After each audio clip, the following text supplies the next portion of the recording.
Chairman Schiff. The old, the new McCarthy looks a lot like the old McCarthy. The old McCarthy abused political power to punish and demean and smear his political opponents. And the new McCarthy in Washington today is doing the same. And throughout this journey of vengeance, the three of us have chosen to stick together because this isn't about any individual committee assignment. This is about an institution where the Speaker of the House is using his power to go after his political opponents and to pick them off the field. And that's why we've chosen every step of the way to stick together. In my case, it's purely political vengeance. Speaker McCarthy is choosing to do something that Speaker Boehner, Speaker Ryan, and Speaker Pelosi did not do, which is with access to the same information with the claims that Speaker McCarthy has made about me, Speaker Boehner, Speaker Ryan, and Speaker Pelosi kept me on the committee. Chairman Nunes, with access to the same information to which Mr. McCarthy is making claims about me, never made a peep, allowed me to stay on the committee. The claims that Mr. McCarthy has made about me that I can never get a security clearance, Mr. Schiff was also briefed on and supported me staying on the committee because the FBI said 3 times, all I did was 2 things. I helped them over and over, and I was never suspected of wrongdoing. The Washington Post, in response to Mr. McCarthy's claims, gave him 4 Pinocchios, which is a whopper, the highest amount that they can give for one of the biggest lies that you can tell about somebody else. So this is purely about politics. The cost is not only removing us from the committee. On the Intelligence Committee, the cost is not only breaking, shattering the most precious glassware in the cabinet, a committee that's always been bipartisan. The cost are the death threats that Ms. Omar, myself, and Mr. Schiff keep getting because Mr. McCarthy continues to aim and project these smears against us. Even though we have said publicly these smears are bringing death threats, he continues to do it, which makes us believe that there's an intent behind it. But we will not be quiet. We're not going away. I think we'll regret giving all 3 of us more time on our hands. But at the end of the day, our mission now is to restore the credibility and integrity of this institution, of which the Speaker has so bravely smashed and turned over to my colleague, Ms. Omar, a member of the Foreign Affairs Committee, the first member of that committee to be born in Africa who could serve on the subcommittee and lead a subcommittee on the Democratic side in a historic way because of her history and her bond with that country. Mr. Dunn, thank you for coming today, and we all share your love and passion for NOAA and the determination to get something done. And I have a family member, by the grace of God, is alive today after addiction, and also sadly know somebody who has died because of fentanyl. I also believe there's bipartisan support to take on China for its role in exporting fentanyl. And Sheriff Daniels, also thank you for doing a very hard job. Thank you, Congressman. 2 brothers who are deputy sheriffs, and you've got a very, very tough job, especially just where you are in the world. Would it help your job or hurt your job if you had 20,000 more Border Patrol agents assisting you on the Texas-U.S. border? Speaking on behalf of, Congressman, on behalf of my brothers and sisters from CBP, I would say that would help. Yeah, I agree. And we passed legislation in the Senate that would have done that, and I wish we could get a vote on that in the House. I also just want to talk to you. My brothers sometimes are a part of raids. You know, it's a car stop. You take guns and drugs out of the car. You put them on a table. You have a press conference. It's a deterrent to future criminals, and you show and hold up the law enforcement who did that. Sometimes they raid houses on search warrants, and again, they find illegal drugs and guns and paraphernalia. Do you consider those types of raids that your department have done, are those successes or failures when that happens? They're a little bit of both, I'll say, Congressman. A failure because the drugs are in the community, but a success because you all caught them. Yes. And the reason I bring that up is because I think too often many of my colleagues on the other side have rooted on some of the chaos around this issue and don't want to be a part of the solutions or the change. And so recently there have been a number of tweets that my colleagues have posted one of them from Mr. Gooden. It says, enough fentanyl to kill 140 million Americans was seized at the southern border in June. In honor of Overdose Awareness Week, I'm calling on Joe Biden to close his open border. Then, Mr. Buck said, since November, enough fentanyl to kill 2.1 billion people has been seized at the southern border. We must secure the border and protect our children and families. The chairman of the Republican caucus, Ms. Stefanik, said over 800 pounds of fentanyl were seized at our southern border in October. This is Biden's border crisis. And this is just cheering on chaos instead of honoring the police who did the tough job, the hard work, and seized the drugs and took them off the streets. If we want to talk about some of the fentanyl facts, 96% of the fentanyl seized in the last fiscal year was seized at ports of entry. And 86% of the convictions around fentanyl coming across our border were convictions of US persons. 86%. So we should talk about fentanyl. We should go after China. But this is chaos, what I'm seeing from my Republican colleagues. And when George Bush had successes, rightful successes, stopping the war on terror, I never heard my Republican colleagues say, well, someone was stopped from carrying out a terrorist attack. This is George Bush's terrorism crisis. We should celebrate law enforcement. We should not deride them and use them to make points that actually don't even land, because the fentanyl crisis is not happening where you all are claiming it's happening. So I will take this opportunity, and I'll thank Sheriff Daniels and the men and women he works with, and I'll thank CBP for the hard work they do. And I invite my colleagues to join us, not in chaos, but in change. And finally, Mr. Roy's bill that is a part of this hearing would seek to end asylum, an asylum process that has brought to the United States some of the best minds in science, some of the best athletes in the world, some of the best diplomats like Secretary Madeleine Albright. One person recently said, with respect to Mr. Roy's bill and proposal, are we stupid? Come on, this country was based on good minds. Look at Albert Einstein. We gave him a piece of paper to come in. We are letting the Albert Einstein of this modern time slip away. It wasn't a Democrat who said that.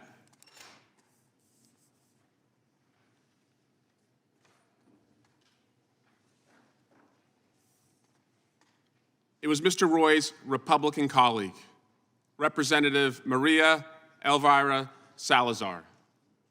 So I invite my colleagues, listen to your own colleagues who know better on this issue, because it could use a lot more change and solutions and a lot less chaos. And I yield back. Gentleman yields back. Pennsylvania is recognized. I yield 1 minute to the gentleman from California, Representative Swalwell. The gentleman is recognized for 1 minute. Madam Speaker, when I heard that we're going to remove a member of this House from their committee for anti-Semitism, I raced down here because I thought, finally, in this chamber, there's going to be some accountability from this conference that continues to allow its members to root for rioters, to show sympathy for the insurrection, a conference that harbors a wanted international criminal and has members who choose violence over voting every single day, finally. And so I thought, we're going to hold someone accountable for anti-Semitism. Surely it's the author of this tweet. Kanye, Elon, Trump, October 6th, written by Chairman Jim Jordan. October 8th, what does Kanye say? I'm going to declare DEFCON 3 on the Jews. So surely this tweet came down, right? Came down, was deleted. No, 2 more months it was kept up.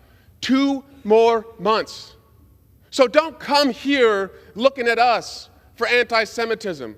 Look in your own damn mirror before you ever come over here. And I yield back. Thank you. It's jarring that this oversight plan is missing any reference to this committee being guardians of our Constitution, especially after the former president suggested that we throw out our Constitution, and then the chairman of this committee tweeted, Trump, Elon, Kanye, held up somebody that would want to throw out the United States Constitution, and then tweeted, kept it up for 60-plus days. The other guy, by the way, Kanye, declared DEFCON 5 on the Jews, and the chairman kept that up over and over and over. Everyone in America is saying, hey, two of those guys, one hates the Constitution, one hates Jews. Maybe you want to take it down. Probably doesn't reflect what the Judiciary Committee should stand for, but the chairman, he kept it up. So I guess it shouldn't be so jarring that this oversight plan does not include anything about being guardians of the Constitution, as this great country is on life support. Democracy in America today is on life support. It barely survived the last midterm election. Almost every election denier lost in a statewide race, but it's still on life support. A little shocked that nothing in this oversight plan addresses much of the solutions around crime, which would mean increasing the funding for community policing programs. In the last Congress, we did that. In the CARES Act, in other pro-law enforcement pieces of legislation, we increased funding for law enforcement. Almost every single person on the other side voted to defund the police. One of their colleagues sold campaign merchandise that said, defund the FBI. I'd like it if the other side, once in a while, stood up for those in law enforcement. Whenever those in law enforcement go to the border and seize fentanyl, we should hold them up as heroes. They took hundreds, thousands of pounds of fentanyl and prevented them from coming into America, but instead, to own the libs, they used that to justify the quote-unquote Biden border crisis. Where I come from, when you catch the bad guy, you celebrate the people who caught the bad guy. When George Bush and the FBI and local law enforcement stopped terrorist attacks in America, we didn't say, that was George Bush's terrorist crisis. No, we said, we caught the bad guys, but they can't do that. It's just anything to own Biden, to own the Democrats. And I'm sorry if we don't just rubber stamp this oversight plan, but there's a trust deficit here. And it's not a reflex, it's a response. There's a trust deficit here.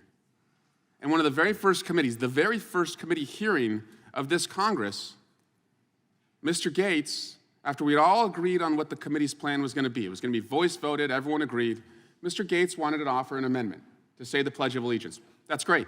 Every single person on our side supported that.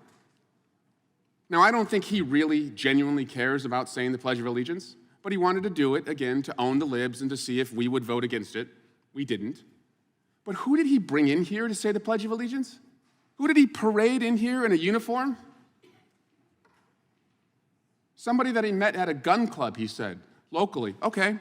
Mr. Cicilline had the crazy idea that maybe we should vet the people who come in here, make sure they're not insurrectionists. Mr. McClintock, I am not kidding you. Mr. McClintock said, well, it's not like we're going to invite somebody who committed murder. No, he literally said that. It's not like we're going to invite somebody who committed murder. Okay, well, who did Mr. Gates bring? He brought Corey Beekman. Corey Beekman, in 2019, was in a standoff with the Michigan police after he was arrested and charged with murder, assault with intent to commit murder, and 2 counts of felony firearm possession. The family of the victims said Mr. Gates doing that, it was like getting a dagger stuck in our heart again. We were infuriated when we first saw it.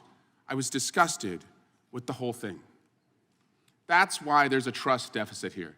You pull off a public stunt to try and own the libs, and what you did was you brought in a guy who allegedly shot 2 people and killed one of them. That's where the trust deficit is. So you can play your games, conduct your stunts. We're here to get shit done. And I yield back. The gentleman from California is recognized. Thank you. And I want to thank both of our witnesses. Congratulations. You have done something that Chairman Jordan was not willing to do. You were invited to come and talk to Congress about information you had, and you showed up, and now you're being asked questions and you're answering them.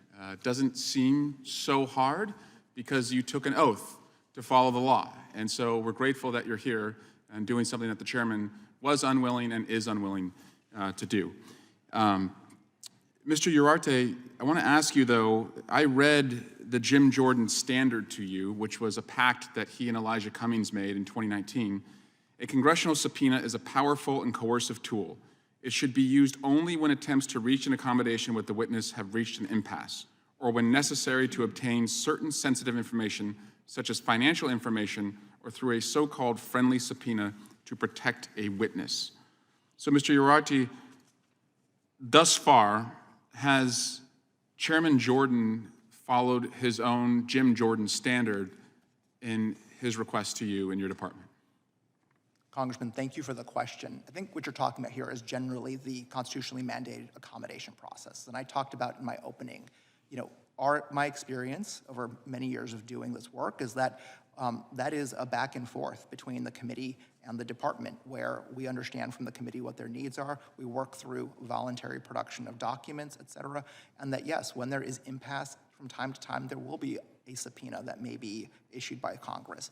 But what I find is that the most productive conversations we can have are those about voluntary production of documents and information, and especially given where we are in this Congress, it certainly, there was no reason to send a subpoena. We were ready to voluntarily comply with the committee's requests. So speaking of voluntary compliance, you received your first request for documents on January 20, is that right? January 17th, I believe, was the first request in this Congress. And how many days did it take you to respond to that request? We sent a letter back on the 20th, 3 days later. So 3 days. And in that letter, did you offer to meet with the chairman's staff to discuss the request? We did. Did they take you up on that offer? They did not. Have you ever heard the phrase, won't take yes for an answer? I have, sir. Does that sound apt here? Certainly, I can tell you that we are looking forward to continuing to a dialogue with the committee staff and certainly hope that we can do so in the spirit of accommodation that I mentioned earlier. We do have a good relationship with the committee staff, and we appreciate that, but we certainly hope that we can continue to bolster those conversations by additional dialogue about the committee's interests and what the department can do to meet those interests on a voluntary basis. So after Chairman Jordan wouldn't take yes for an answer, he followed up with a subpoena with 9 requests for 94 field offices asking for documents from 118,000 employees. Is that right? That is correct. How much time did it take you to prepare for this hearing, you and your staff? I took dozens of hours. What would you have been doing otherwise?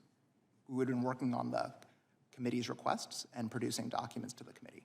If you weren't doing that, though, what other Department of Justice public safety priorities could you have been working on?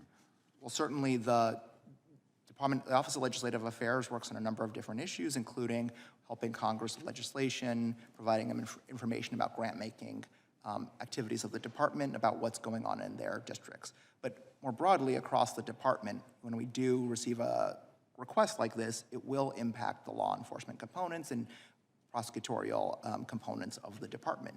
In this instance, there was a significant volume of materials that we had to collect from the Executive Office of United States Attorneys, and certainly that does take away from their time to support the United States Attorneys in their mission to protect the United States.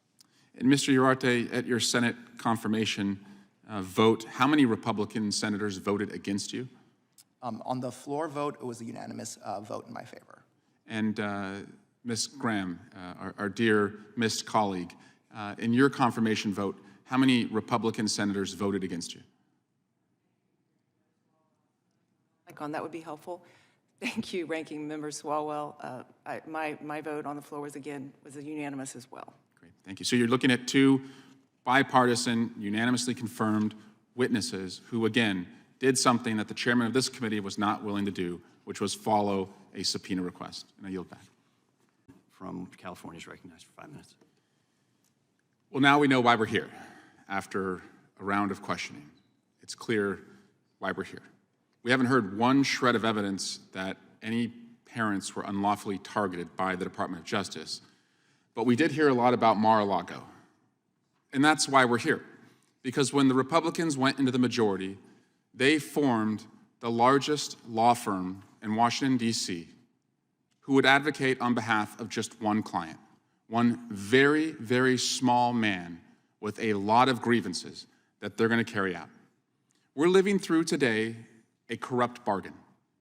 a corrupt bargain that'll have installment payments week after week to fight the grievances for that one small man, to harbor an international wanted criminal, to put a January 6th sympathizer on the Homeland Security Committee, to defund the troops by $75 billion, to make sure that that honest brokering journalist Tucker Carlson gets his hands, and only his hands, on the January 6th footage. And, as we just saw today, to attack the cops who protect our kids and volunteers at our schools. Again, we didn't hear any evidence of any parents being unlawfully targeted. We also didn't hear any condemnation of the 3 threats, of many threats that were put up there. I will condemn the violence that the gentlelady from Florida referenced. I'll condemn violence by Antifa, any threats made toward any judge, whether it's Judge Kavanaugh or any other judge. I'll condemn the violence that took place in Portland. My colleagues and I do that over and over. But there hasn't been one condemnation of the threats that were made to parents. And so if you don't condemn it, then you're condoning it. And if you're condoning it, it's going to fester. And more threats are going to be made to parents. And what they're asking is that you don't investigate that at all. That because these parents share their political beliefs that are making these threats, you shouldn't investigate them. That's what's being asked of you at this hearing today. I do want to ask, though, with regard to the redactions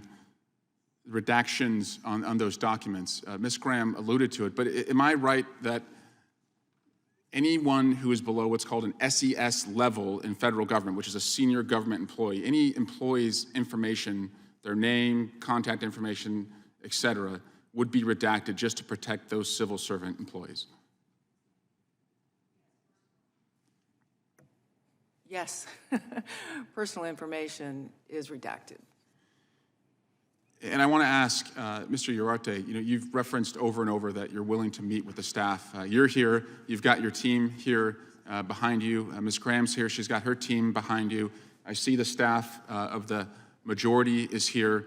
Are you still willing to sit down with them and meet with them to be a little more specific? And when I say be more specific, in the definitions section of what they sent over to you, the term document has about 20 lines that define document.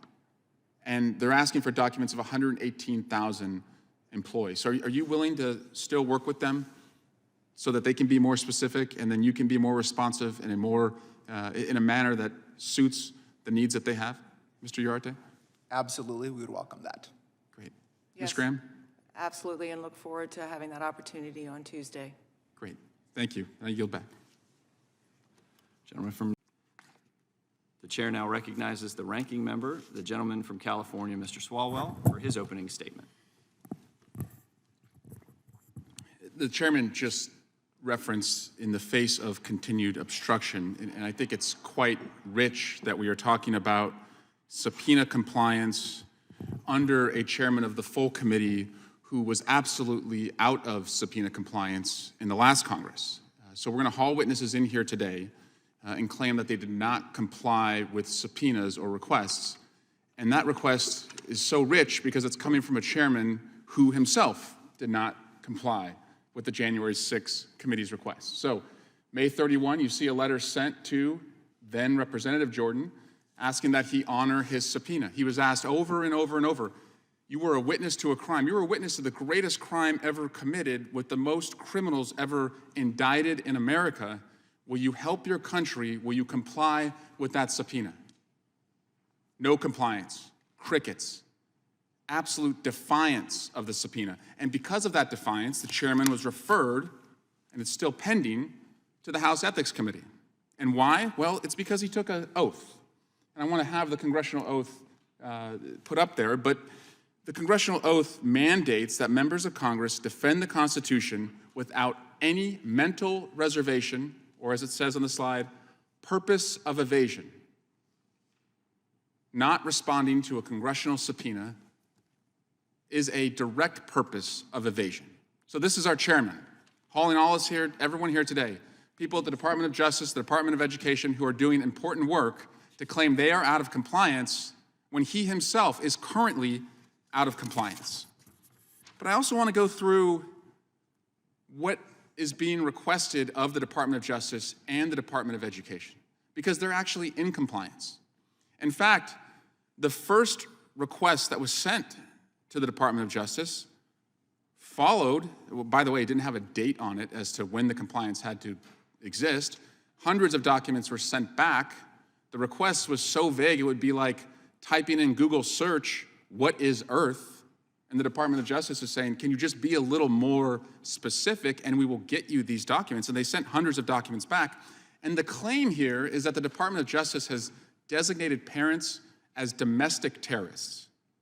You will see in the department's October 4, 2021 memo that they never used the phrase, from the Attorney General to anyone else in any of the documents produced, domestic terrorists, as a way to label parents.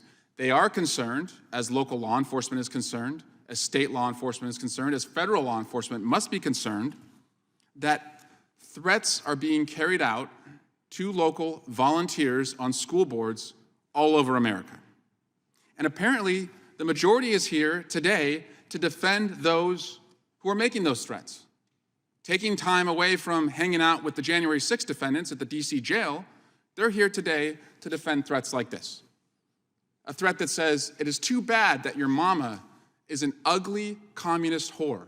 If she doesn't quit or resign before the end of the year, we will kill her. But first, we will kill you. That was a threat sent to a child. These guys are defending that threat. They don't believe law enforcement has any business investigating that threat. I don't know what happened to the Republican Party that sided with law enforcement and law and order and public safety, but we're here today because they believe that threat is okay and no one in law enforcement should investigate it. Let's look at some of the other threats.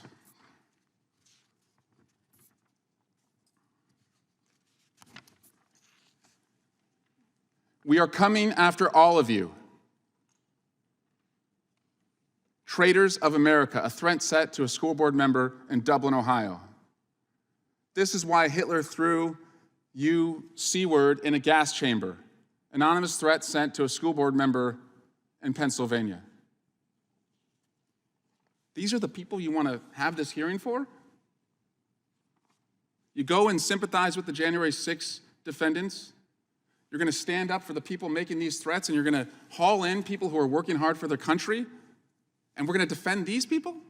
Well, knock yourself out, because what you're going to find is they are doing nothing but protecting innocent volunteers across America who want to make sure our kids and the parent volunteers are safe in their school. But finally, I actually think when it comes to subpoena compliance, we should follow the Jim Jordan standard.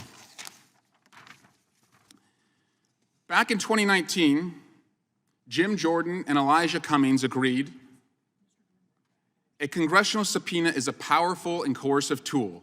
It should be only used when attempts to reach an accommodation with the witness have reached an impasse, or when necessary to obtain certain sensitive information, such as financial information, or through a so-called friendly subpoena to protect a witness. This is the Jim Jordan standard, set back in 2019.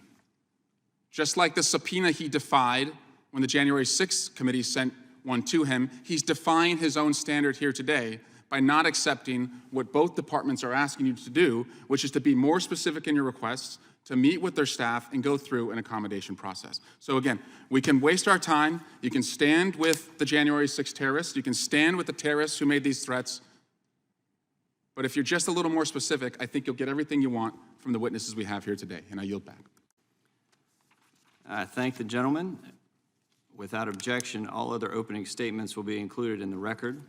I want to welcome the members of the subcommittee, Mr. Moran from Texas, Ms. Lee from Florida. On my left, Mr. Ivey from Florida. No, I'm sorry, Maryland. Yes. Although I like Florida. I do too. But we are glad to have you all on the subcommittee. Before introducing today's witnesses, to respond briefly, what I did see after the oath of office that was displayed, I did not see the letter that the chairman of full committee responded to his subpoena to the chairman of the January 6th commission. It was quite a lengthy letter.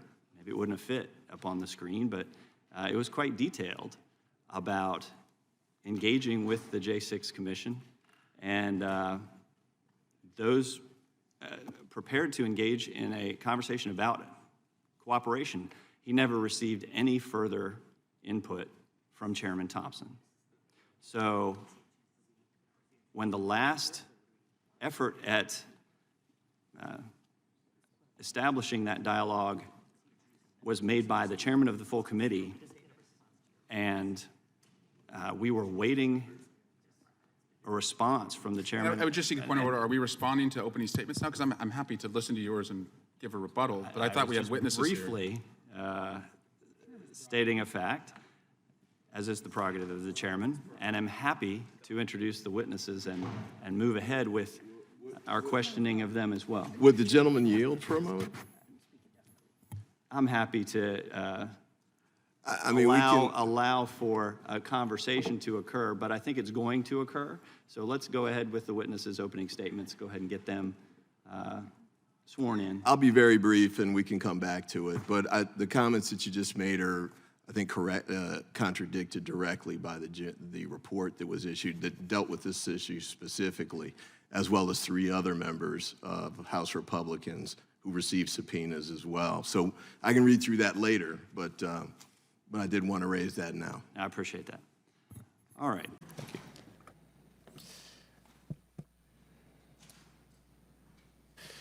Thank you. Chair recognizes Mr. Swalwell for 5 minutes.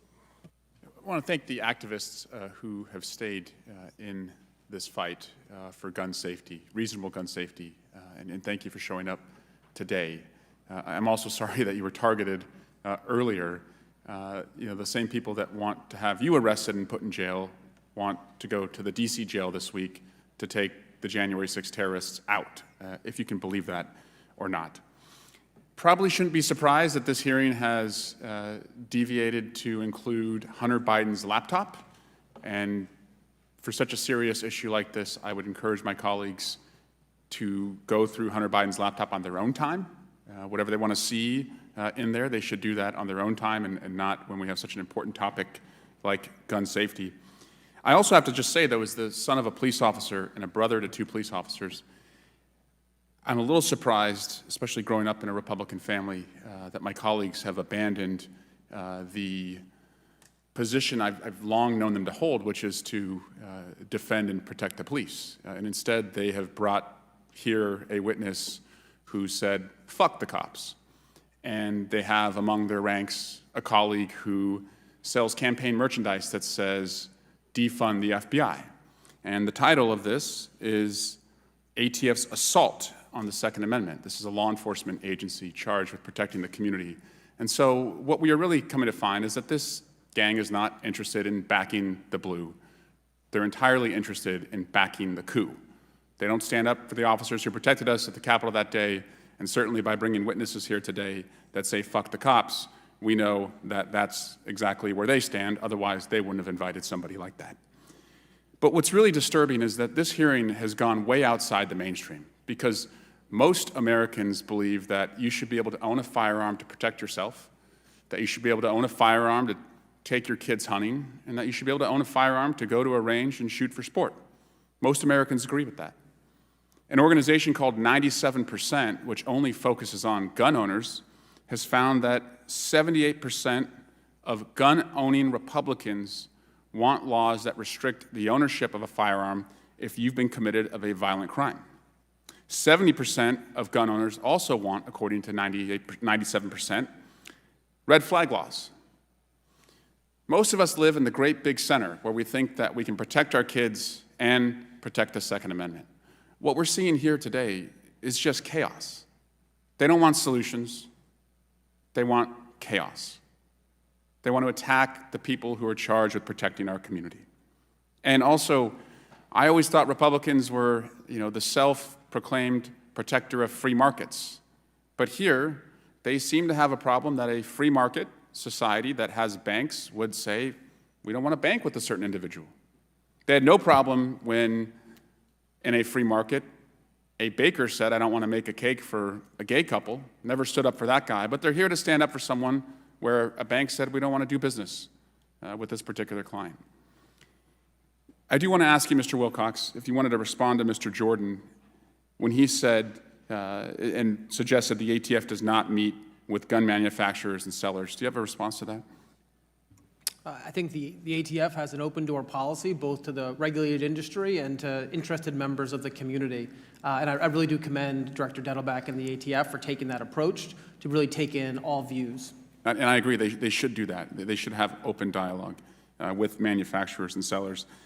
Also, my colleague said earlier that, and suggested that Democrats do not have any lived experiences with firearms. And I know one person who ran for Congress because of a tragic lived experience with firearms, and if it's okay. Matter. I now yield to the ranking member for 5 minutes. Thank you. And Chairman, what's interesting to me is that this hearing is about transparency. And my staff has told me that there are multiple documents that you have allowed my staff to look at in camera, meaning they can go look at them, but they cannot have them, documents that you've been given related to an FTC inquiry. My ask is just that you turn those over to us. It sounds like we are asking you to do what you think these witnesses are not doing. So again, just in the spirit of transparency, we would like those documents. Mr. Dunham. I'll take it under advisement. Thank you, Mr. Chairman. Mr. Dunham, following the subpoena you received from the Judiciary Committee Republicans, you offered to meet and confer with them on multiple occasions. Is that right? We met with the committee in early January on the initial forming of the committee in the new Congress, and then we've had several engagements or outreach since the subpoena. And what would happen if you violated a subpoena and just didn't show up? I'm not sure what the consequences would be for me, but we're actively engaged with the committee and intend to do so going forward as well. Great. Well, thank you for doing what Jim Jordan wasn't willing to do and show up and be responsive. Your good faith effort did not end there, though. In fact, you also offered to work with them to prioritize their document requests. Is that right? When we received Chairman Jordan's letter on January 17th, we also had a meeting previously scheduled that afternoon with committee staff, more as a meet and greet to kind of talk about the 118th Congress and discuss the topics of interest to the committee to determine what was the primary focus of their interest. And in addition to that meeting, you allowed them to come in person and review non-public documents. Is that correct? In response to the subpoena, we provided in-camera review of Guardian documents related to the EDU official tags, which was a substantive production at the core of the subpoena's request. And these guys viewed those documents? The documents were reviewed by both majority and minority staff. And after viewing the documents, and do those documents, by the way, include what we call law enforcement sensitive information? The documents themselves are law enforcement sensitive. They're law enforcement files. They're tips that we receive from the public and the actions associated with those tips, so yes. What's the difference between something you call law enforcement sensitive and something that you could put on the front page of the Washington Post? Something that's purely unclassified versus something that has a law enforcement caveat that is necessary to protect potential investigative equities, witness information, subject information, anything related to sources, methods, techniques, that type of thing. And after Jim Jordan's team viewed the documents, are you aware of a report that Jim Jordan drafted related to their inquiry? I'm aware. And in that report, was it a public report? I believe it was a public report. And in that report, did you see any law enforcement sensitive information? I'm not aware of what information was in the report. I haven't studied it closely enough to determine whether there's law enforcement sensitive information there, but that's something I can certainly get back to you on. Okay, I'll go back to you with some pieces that we saw that were included in there that would qualify as an unlawful disclosure. Ms. Bumpus, thank you again for also doing something that Jim Jordan would not do and responding to a subpoena. Is it true that you've worked for multiple prior chairs that were Republican and Democratic, and even worked for John McCain when you worked on the Hill? Sorry, yes, Congressman. I did work for John McCain on the Hill prior to coming to the FTC in 2006, and I've worked for 8 chairmen as Director of Congressional Relations for Democrats and for Republicans. And while you were responsive to the inquiries of the chairman, is it true that you cannot provide information about ongoing or potential investigations?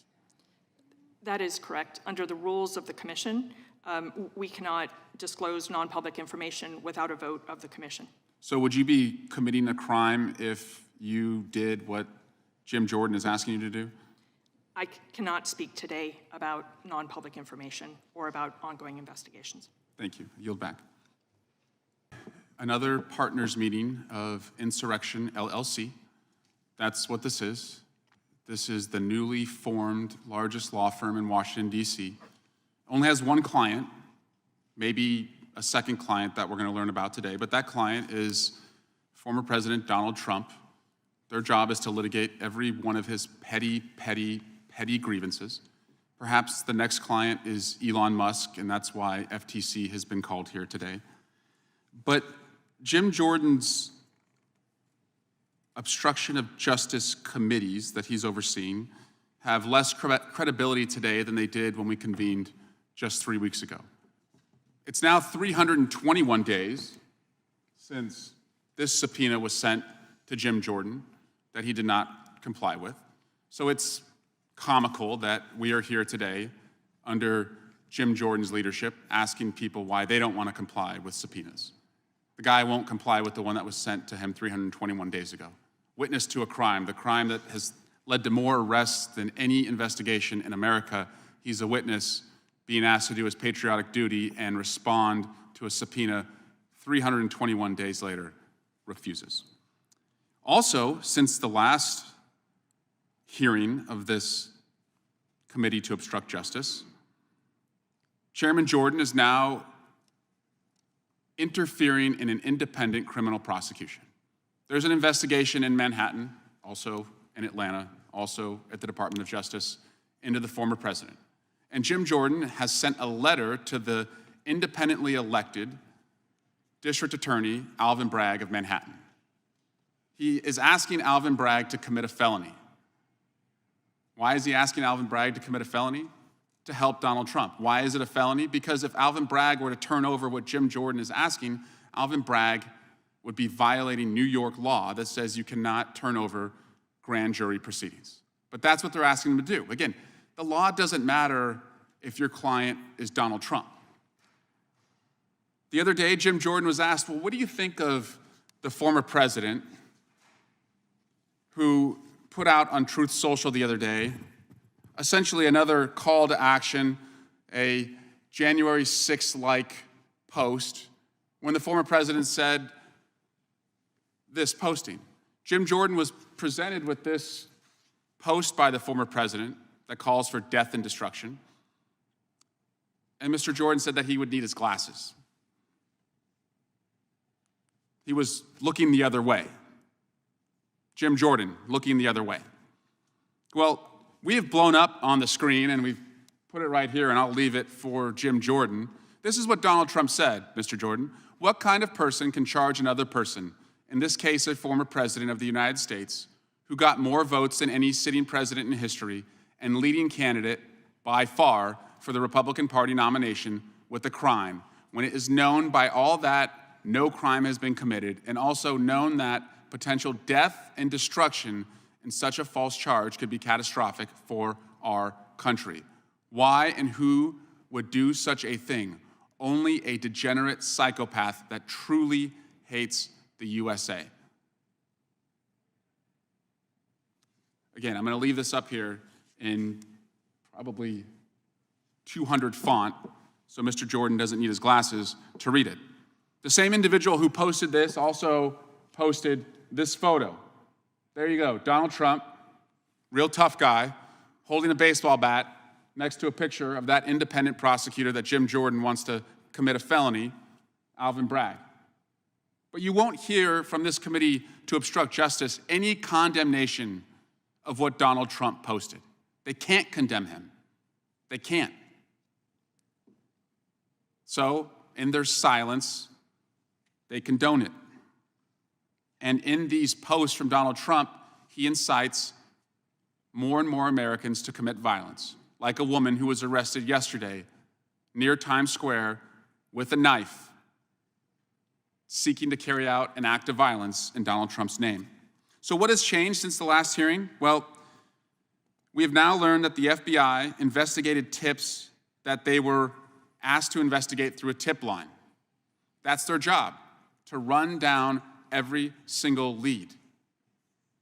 Parents have every right to advocate on behalf of their kids. I have 3 little kids. When they get older and go to school, I will be a fierce advocate for their education.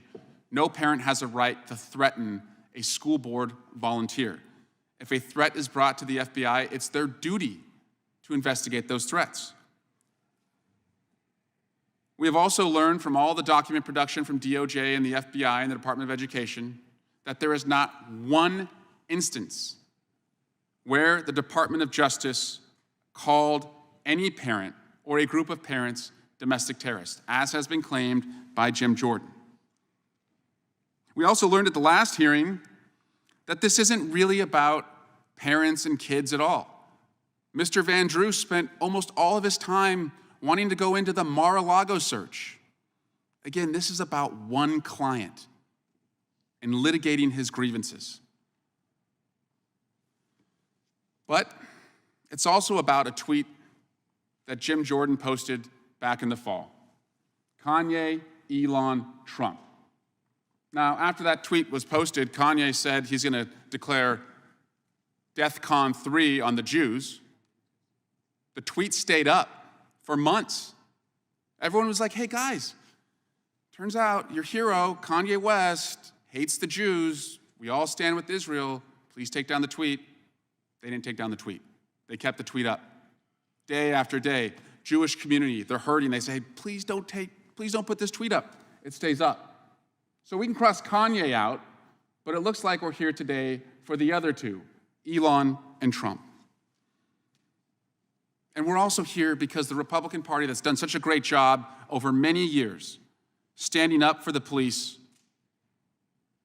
no longer back the blue. Last week, we had a hearing where you could call anyone in America when you have the majority, the power of a subpoena. We had a hearing about the ATF. These guys brought a witness who had just recently tweeted, "Fuck cops." Fuck cops. That's what this guy tweeted. Anyone on earth could have come to that hearing, and they brought someone that said, "Fuck cops." Then one of their colleagues, this is what she's selling on her social media: defund the FBI. So we went from backing the blue to backing the coup. So we'll waste our time today on this exercise on behalf of Donald Trump and perhaps Elon Musk. But everyone on their side is going to have to go home this weekend to their constituents. And their constituents are going to ask them one question. 3 little babies died this week at a school in Nashville. No other committee in Congress has jurisdiction to do something about that except this committee. So you're on the Judiciary Committee. 3 kids are dead. They're going to be buried this week. What did you do about it? Did you show up to the Judiciary Committee and fight for those kids? Or did you show up and fight for Donald Trump? They showed up the first hearing after Nashville, and they're fighting for Donald Trump. And I yield back.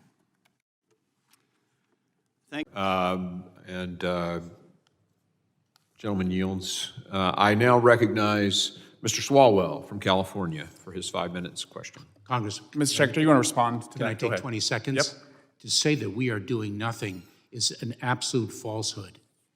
We are taking it to the cartels. Do I think that nearly 58,000 fentanyl overdose deaths in 2020 are quote-unquote justifiable?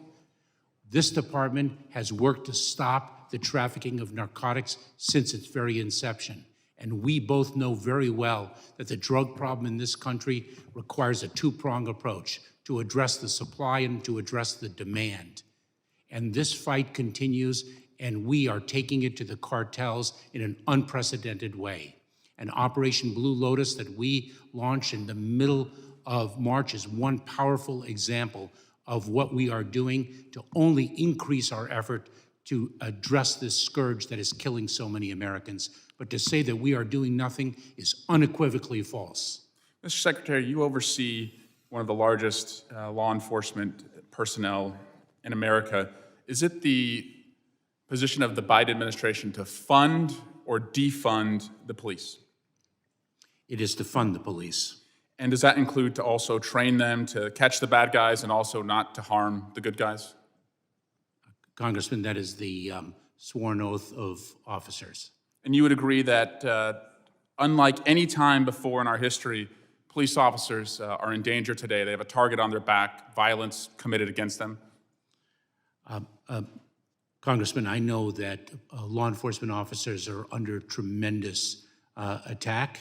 And do you think go ahead, do you think anti-police rhetoric hurts morale or helps morale as you're trying to recruit people to be law enforcement officers? Congressman, it hurts morale, and that is why it is so important that law enforcement leaders continue to communicate the nobility of the law enforcement profession. I'm very proud to say that. And does anti-police rhetoric put targets on the back of law enforcement for their safety? Congressman, it does. That's why I'm disturbed about a recent tweet from the former president that says Republicans in Congress should defund the Department of Justice and the FBI. I'm also concerned about people on this committee and their own anti-police rhetoric. This is a defund the FBI campaign effort. Again, thousands of FBI agents who work hard every day to take bad guys off the streets. In fact, after the FBI raided Mar-a-Lago, someone armed to the teeth went to an FBI field office to try and kill FBI agents. I'm also concerned that the chairman of the Judiciary Committee invited a witness. When you could have any person who walks this earth as a chairman of a committee to come in and testify, the chairman of the Judiciary Committee invited the author of this tweet. Will the gentleman yield? Will the gentleman yield? Will the gentleman yield? Mr. Chairman. Personal inquiry. He's not yielding. Not the gentleman is recognized. So it concerns me that there is this anti-police rhetoric that's happening among some in the MAGA Republican Party because they vote against police funding that was included in the COVID relief package. They vote against police reform efforts that would put millions of dollars in community police officers on our street. They vote and are against the union protections that allow them to collectively bargain. And as we honor the hundreds of January 6th officers who were hurt that day, too many of them gave comfort and aid at the DC jail. I also want to ask, is anti-Semitism on the rise in America, Mr. Secretary? Congressman, yes, it is.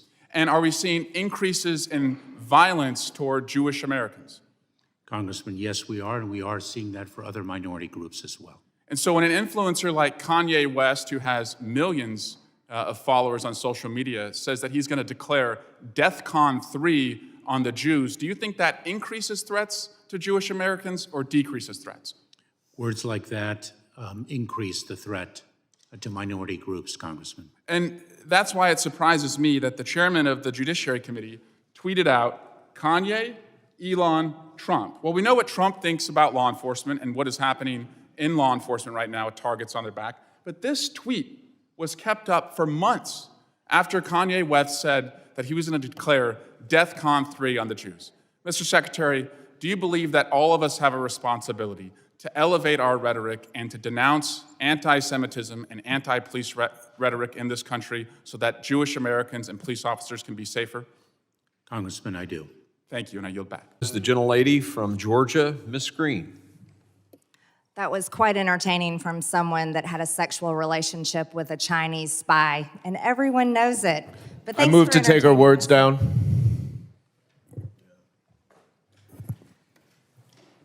completely inappropriate. Yeah, stand by just a second while we research the rule.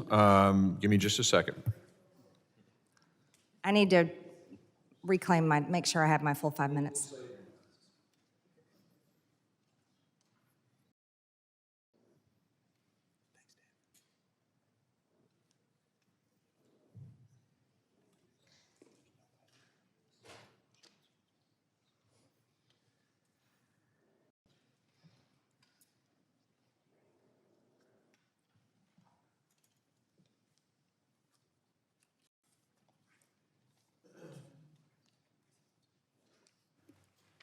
A motion has been made. The gentleman will, the committee will suspend, and the gentleman will state the words that he wishes taken down.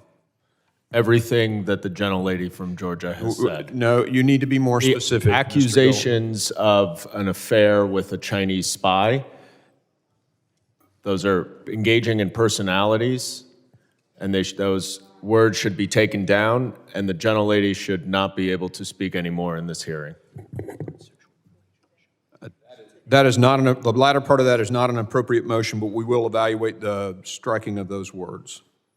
Give me just a second.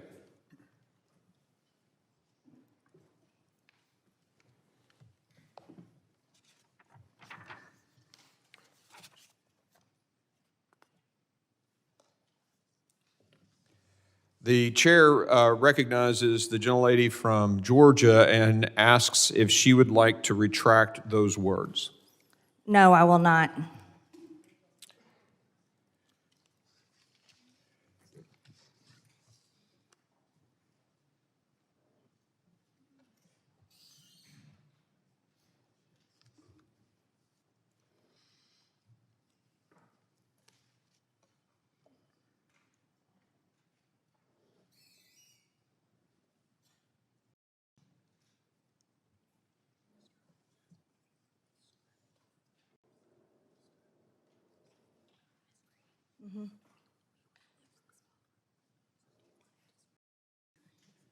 For those members who are wondering, we are looking into Clause 1 of Rule 17 and the Rules of the House.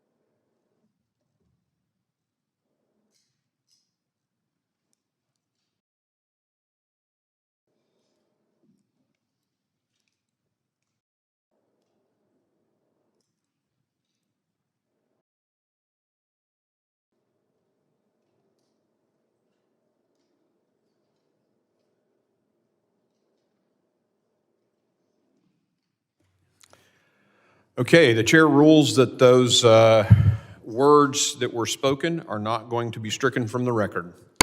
Mr. Chair. The gentleman, Mr. Chairman. the gentleman from Mississippi is recognized. I don't think there's any question about what the gentlelady said. I've been on this committee from day one. We've never had an accusation made of any member like that. And I'm appalled at it. We all ought to be embarrassed at it. We are a better committee than what the gentlelady is trying to make of this committee. So I appeal the ruling of the chair. The ruling of the chair has been appealed. We will now, gentleman moves. Mr. Chairman, a point of order. Yep. Right over here. Could you explain what part of those words are not engaging in personalities and what the basis of your ruling is? No, we're going to let the vice chair take over the committee at this point. Thank you. Mr. Chairman, I move to table the motion. There's been a motion to table. All in favor say aye. Aye. Aye. Those opposed say no. No. In the opinion of the chair, the ayes have it, and the motion to table is agreed to. Mr. Chair. The gentleman is recognized. I request a recorded vote. A recorded vote has been requested. Clerk will call the roll. Mr. Chairman, would the gentleman from New York, Mr. Goldman, yield? The clerk will call the roll. Mr. McCall. Aye. Mr. McCall votes aye. Mr. Higgins. Mr. Guest. Mr. Bishop. Mr. Jimenez. Mr. Pfluger. Mr. Pfluger votes aye. Mr. Garbarino. Ms. Green. Aye. Ms. Green votes aye. Mr. Gonzalez. Aye. Mr. Gonzalez votes aye. Mr. LaLota. Aye. Mr. LaLota votes aye. Mr. Ezell. Aye. Mr. Ezell votes aye. Mr. D'Esposito. Ms. Lee. Aye. Ms. Lee votes aye. Mr. Luttrell. Mr. Strong. Mr. Burkeen. Aye. Mr. Burkeen votes aye. Mr. Crane. Aye. Mr. Crane votes aye. Mr. Thompson. No. Mr. Thompson votes no. Ms. Jackson Lee. Mr. Payne. Mr. Swalwell. No. Mr. Swalwell votes no. Mr. Correa. Mr. Carter. No. Mr. Carter votes no. Mr. Tanadar. Mr. Magaziner. Mr. Ivy. No. Mr. Ivy votes no. Mr. Goldman. No. Mr. Goldman votes no. Mr. Garcia. No. Mr. Garcia votes no. Mrs. Ramirez. No. Mrs. Ramirez votes no. Mr. Menendez. No. Mr. Menendez votes no. Ms. Clark. No. Ms. Clark votes no. Ms. Titus. Mr. Higgins. Mr. Guest. Mr. Bishop. Mr. Jimenez. Mr. Garbarino. Mr. D'Esposito. Mr. Luttrell. Mr. Luttrell votes aye. Mr. Strong. Ms. Jackson Lee. Mr. Payne. Mr. Correa. Mr. Tanadar. Mr. Magaziner. Ms. Titus.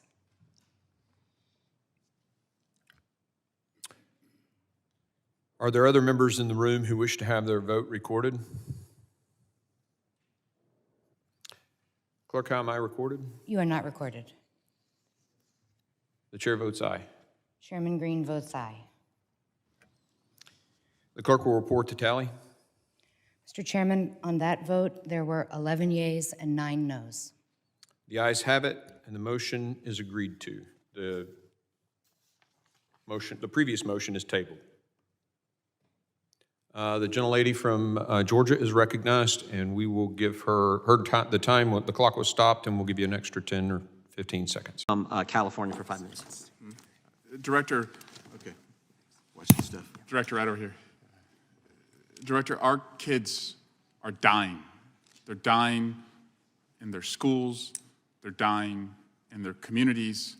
And if they're not dying, they're drilling. Every day in America, kids are going through traumatizing mass shooter drills. And so it's just maddening to me that this committee, as our kids are dying, with the responsibility of protecting our kids, the greatest resource in our community, that they would bring you here and attack you, whose job is to protect our kids. I look at this as very binary. You can protect your home, you can take your kids hunting, you can shoot for sport, but if you're not on the side of protecting our kids, you're on the side of helping their killers. That's it. You either can help the kids or help the killers. But I also fear that this rhetoric from my colleagues is putting targets on the backs of law enforcement. Director Delabach, have you seen increased threats over the years to your agents and just federal law enforcement in general? It is my deepest honor to be here representing the brave men and women, the career people who work at ATF every day. And what I will say is that attacks on a political appointee, I understand, unfortunately, it's just become part of our country, but I would say those men and women who are out there doing their job, risking their lives to try to protect people in law enforcement and all of these functions at ATF, they deserve our respect and support. It is the greatest honor of my professional life to be able to sit here and call them colleagues. because they're incredibly brave, dedicated people. And they're not people who have been all personally involved, right? They're there because they care. That's the same with our state and local law enforcement partners. And when they're attacked by political leaders, does it make it easier or harder for you to recruit people to go into law enforcement to protect our communities? I think, it's no surprise that it is difficult it's a very difficult and dangerous job to start with, and it is more difficult to recruit people and retain people now than ever. And so I just think as a country, we can try to support the brave work that these career people are doing while having our disagreements about things we feel passionately about. I was raised by a cop, 2 Republican parents, and they were a pro-police party, but I fear that that is no longer the case. Marjorie Taylor Greene, one of our colleagues, campaigns and raises money on a defund the FBI platform. Chip Roy on this committee has often said we need to defund the border and the police who are at the border. Mr. Massey on this committee has called for defunding the ATF.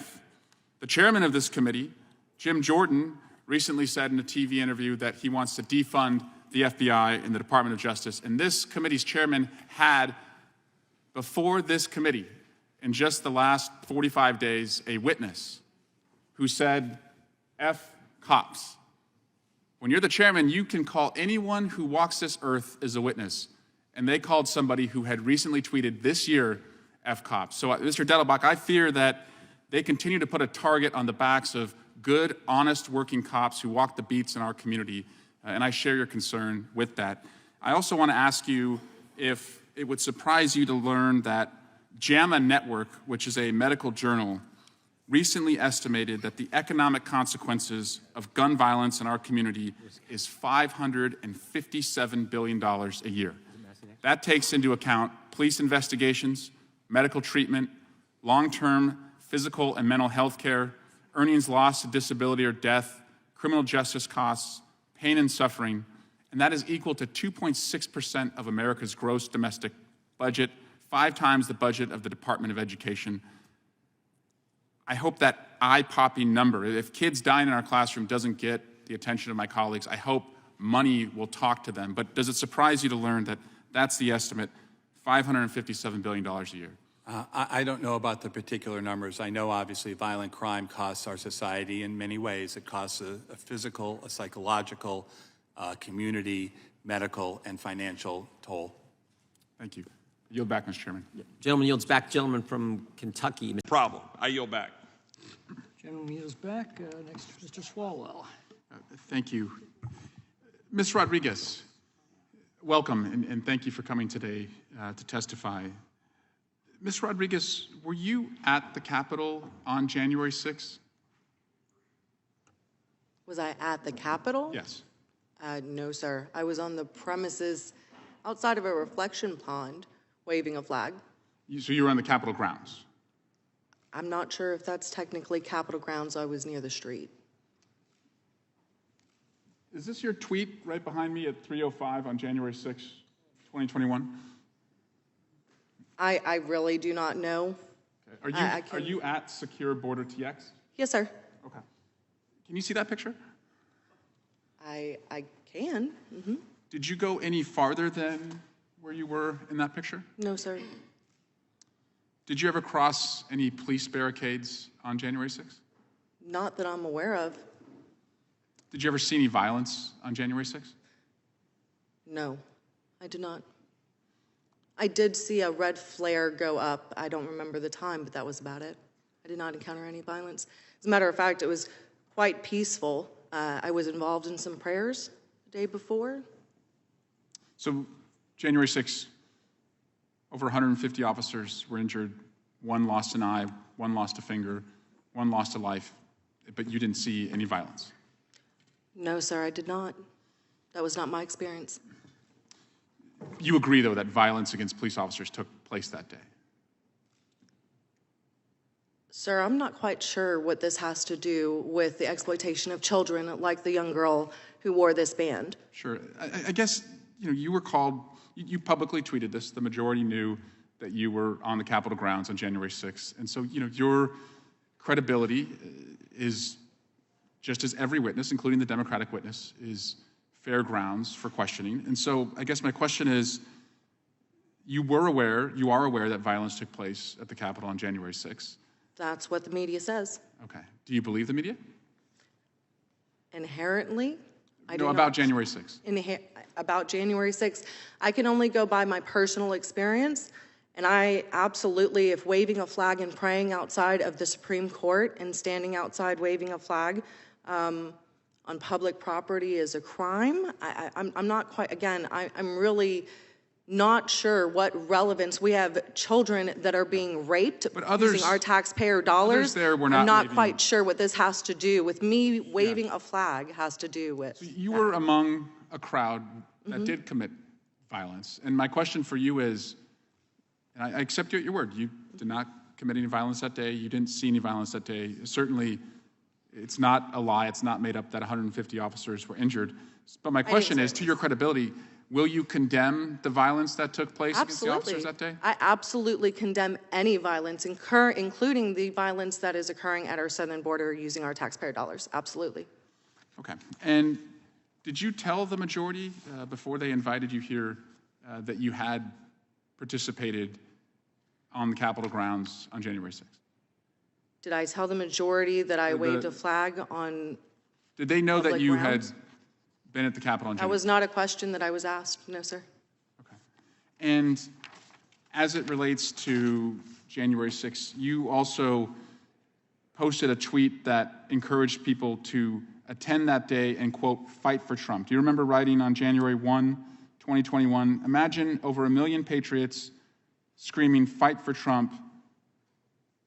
Think Congress and the Supreme Court will hear us. When you say fight for Trump and then there was actually fighting, physical fighting on behalf of Trump, what did you mean? Are you stating that I tweeted that? You don't remember tweeting? No, sir, I honestly do not. Okay, so on January 1, 2021, you sent a tweet that said, imagine over 1 million patriots screaming, quote, fight for Trump on the 6th. Think Congress and SC, which I believe is Supreme Court, will hear us then. Hashtag fight for Trump. Your testimony is that you did not say that. I'm saying I honestly do not remember tweeting that. I was not very active on Twitter. Well, you also tweeted at 4 o'clock, I just got home. You said, I just got whole safely. I think you meant home. At BWI Airport is the gate filled up with those of us with Trump gear on and several Army soldiers.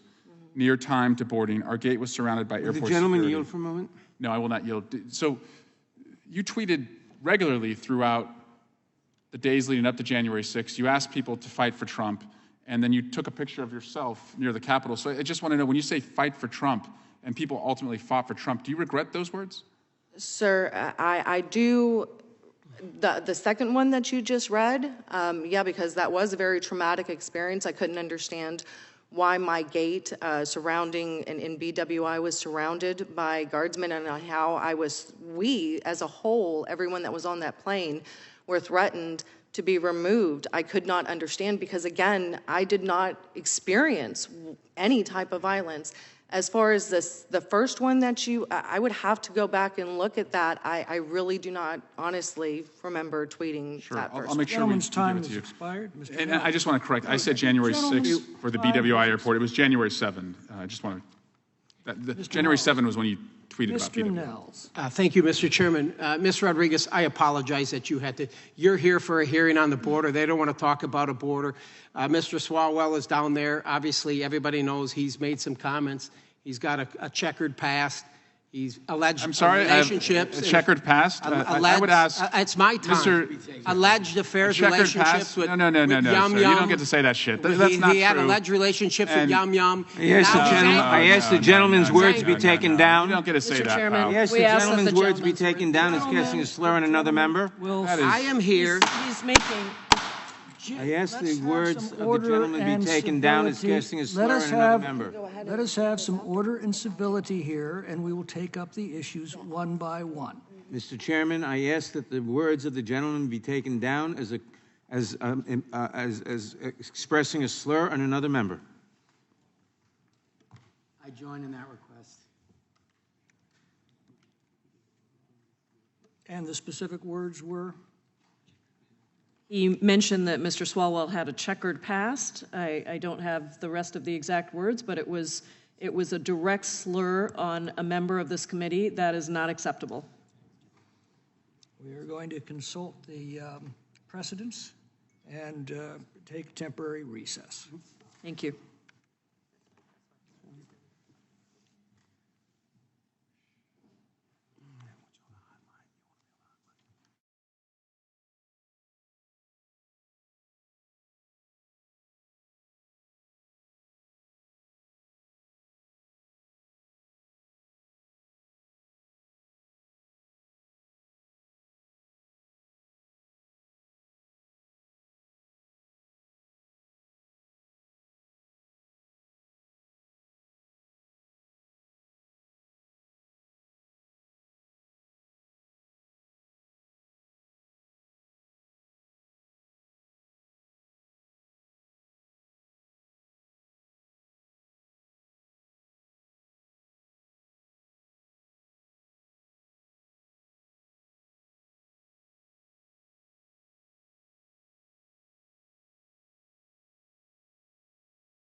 Would the gentleman wish to withdraw his words? Yes, and I would like to rephrase. This is the same member that was removed from the Intelligence Committee that he previously served on. So now let's get right down to the serious business as it relates to our southern border. Thank you. And I just want to address Mr. Johnson, who said you brought the receipts. Well, Mr. Johnson, I've got some receipts for you.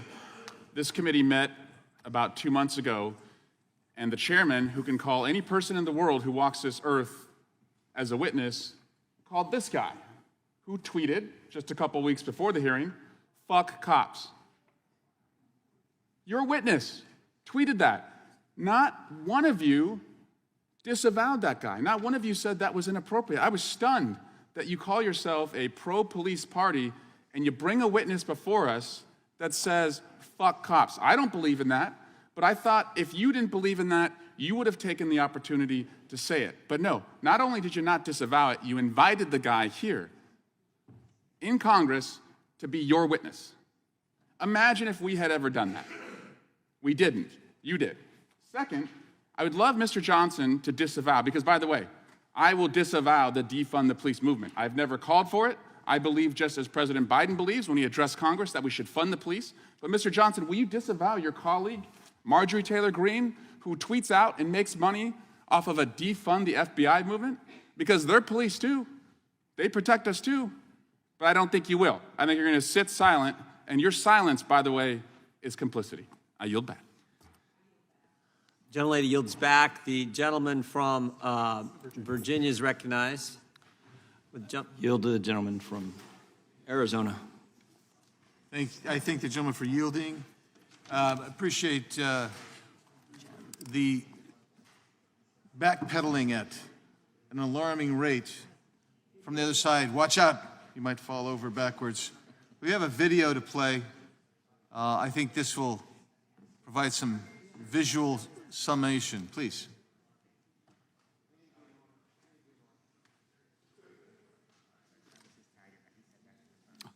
And the police has to happen. We need to defund the police. Mayor Eric Garcetti saying, take some of the money from policing, about $150 million. I applaud Eric Garcetti for doing what he's done. But we need to completely dismantle the Minneapolis Police Department. It is outdated. It is wrong-headed thinking to think that the only way you're going to get communities to be safe is to put more police officers on the street. So yes, defund your butts. Defund you. Yes, I support the reallocation of resources from NYPD. We will be moving funding from the NYPD. Yes, I support the defund movement. I'm for responsible reallocation of resources. And defund the police. I think you do all those other things, you don't need all the money that's going to the police department. So yeah, I mean, the spirit of it, I do support that. Yeah, and you know, a lot of us were asked if we could imagine a future without police back in 2017 when we were running for office. And I answered yes to that question. We are going to reduce funding in the police department and redirect that money. We propose to redirect over $7 million from the police bureau. The police department here in Minneapolis needs to be dismantled, and we need to start anew. In some necessary cases, completely dismantling those police forces. Police departments are taking a sizable amount of the budget of a lot of municipalities and other entities. We need to look at those budgets, pull some of the money back. But we talk about defunding the police, defunding the Pentagon. My push is that we defund our police departments. Defunding police means defunding police. If these reports are accurate, then these proposed cuts to the NYPD budget are a disingenuous illusion. This is not a victory. The freshman Democrat adding, the fight to defund policing will continue. Mr. Chairman, I also have several articles that I would like to submit for the record. Instead of reading all the titles, I'll just provide those to you, if that's okay. Without objection. And I'll yield back to the gentleman from Virginia, Mr. Klein. Would the gentleman yield? Yield to the chair. Yeah, I would just say, in response to the gentleman from California, of course we disavow that tweet. That is obvious, and if we'd have known that individual had that tweet out there, I doubt if he'd have been invited as a witness. With that, I yield back to the gentleman from Virginia. Gentleman yields back. The 14th Congressional District of California. I'll tell the colleague of mine who represents the 15th that he should probably come and defend his great district because our two districts are some of the most diverse, wealthiest, most educated places in America. And one of the biggest complaints I have from my constituents is it's too damn expensive to live there because there's too much demand on housing. And so we've got a housing crisis, we've got a congestion crisis because of traffic. It doesn't look like a place that nobody wants to live, but certainly with open hearts and open minds, we're doing everything we can to address immigration in our country. What I hear from my colleagues in this hearing is more chaos, an appetite not for solutions, but an appetite to pander to grievances. They don't want to solve the problem. That's not worth anything to them politically. They want to stoke fear. When the Border Patrol seizes fentanyl at the border, God bless them, thank them for doing that. They don't celebrate the Border Patrol. They try and use that to own the libs and clap back at Joe Biden. Where I come from, when cops do their job and catch the bad guys and take drugs off the street, we thank them. We don't use them as political tools because we don't have any ideas or solutions when it comes to immigration.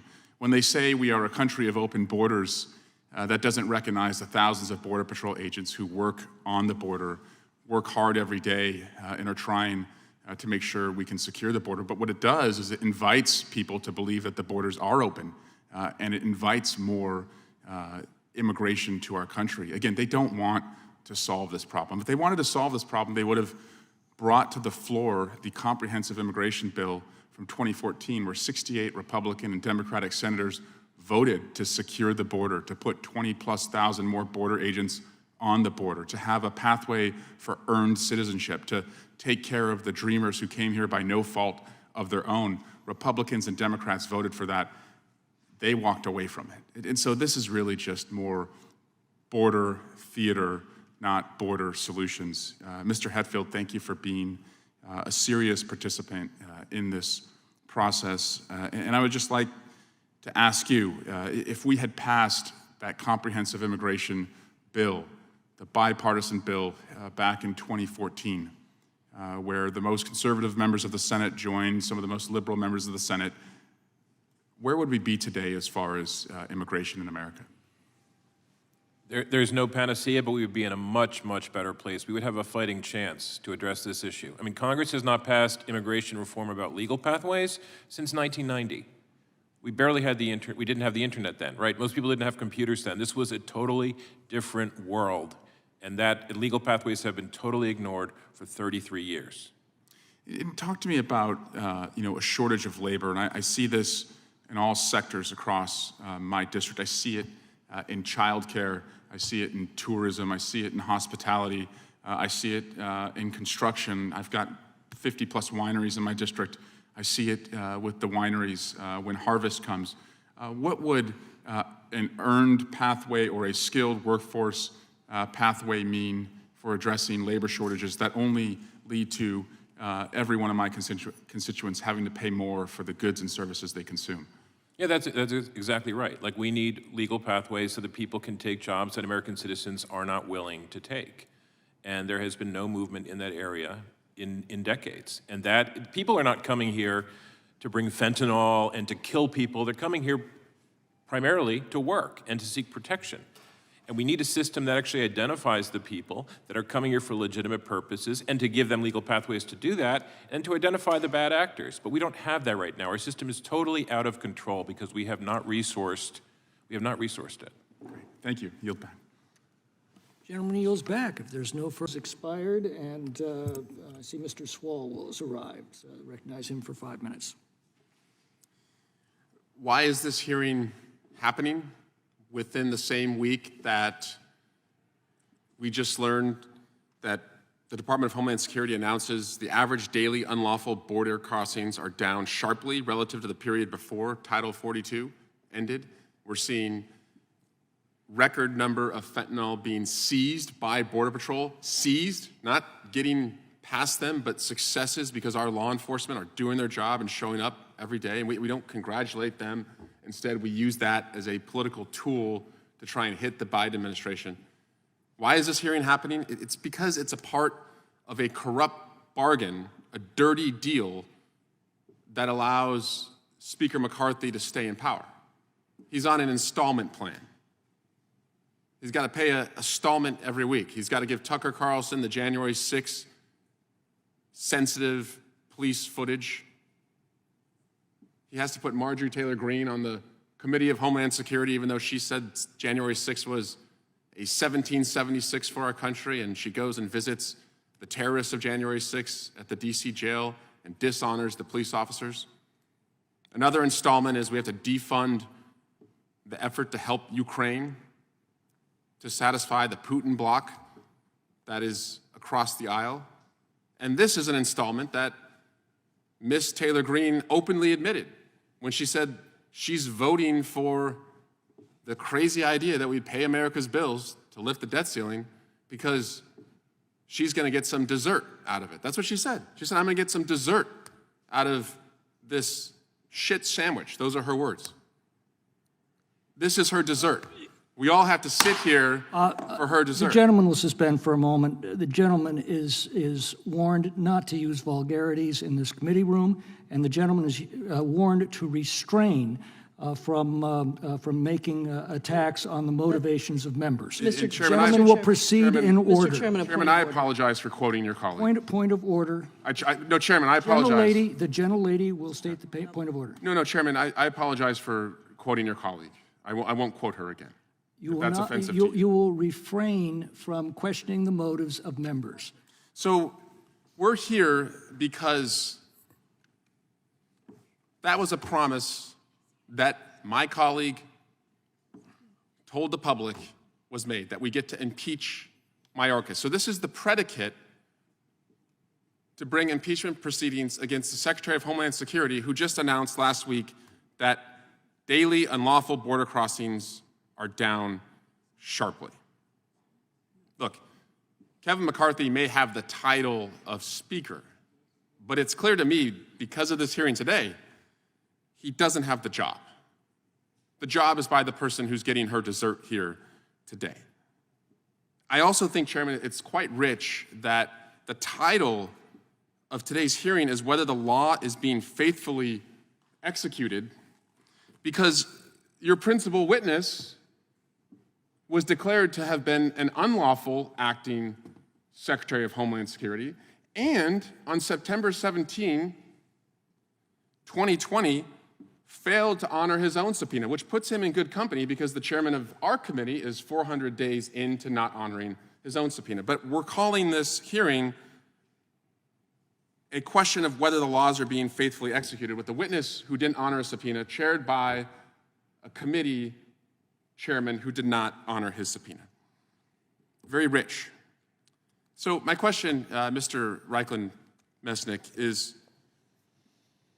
considering that border crossings are down, we're trying our best with a party that doesn't want competence at the border, they want chaos, they want to declare there's open borders to try and incite people to come to the United States.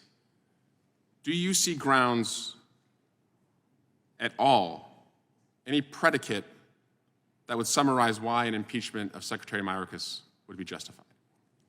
Congressman, I'm not an expert on impeachment, but what I do know is that it's been 33 years since we last updated our legal immigration laws and 27 years since we last updated our asylum laws. We are operating a 20th century system, a system that in some cases came around before the World Wide Web. And it's not a surprise that in a 21st century global displacement crisis, the United States is struggling very hard to keep up. And so I think what this shows is that we need to fix and update our laws, give the system the resources it needs to work, and ensure that the DHS can actually carry out the laws in a way that today, in many ways, it struggles with. Thank you. And I think the summary here is people want competence. They don't want chaos on immigration, on the debt ceiling, on anything else. I yield back. Thank you. I think they also would like civility. Gentleman's recognized. This is not a House floor proceeding. This is a partners meeting of Insurrection LLC. And I asked them, tell me, where was Adam wrong? He said at the first impeachment, can we be confident that Donald Trump will not continue to try and cheat this 2020 election? The answer is no, you can't. You can't trust this president to do the right thing, not for 1 minute, not for one election. He will not change, and you know it. Was he wrong when that president aimed and sent a mob into this chamber and made all of us leave? Was he wrong when he said that Donald Trump has betrayed our national security and he will do so again? And that Donald Trump stole and shared classified information? Was he wrong when he said that? Maybe he was wrong when he said to the country, you are decent. Donald Trump is not who you are. So I ask my colleagues, are you as indecent as Donald Trump? Will you be remembered as footnotes and foot soldiers in history's books that chronicle Donald Trump's corruption? Or will you be as decent as Adam Schiff? I yield back. Gentleman reserved. Mr. Durham, many of my MAGA colleagues want you to be someone who you are not and to say something that you clearly won't. And so I want to just start by thanking you for your many years of service to our country as a federal prosecutor. I want to talk a little bit more about the independence of a special counsel and just clarify, you did send multiple texts to the Attorney General after you were appointed as special counsel. Did you ever text message with Attorney General Garland once he took over as Attorney General?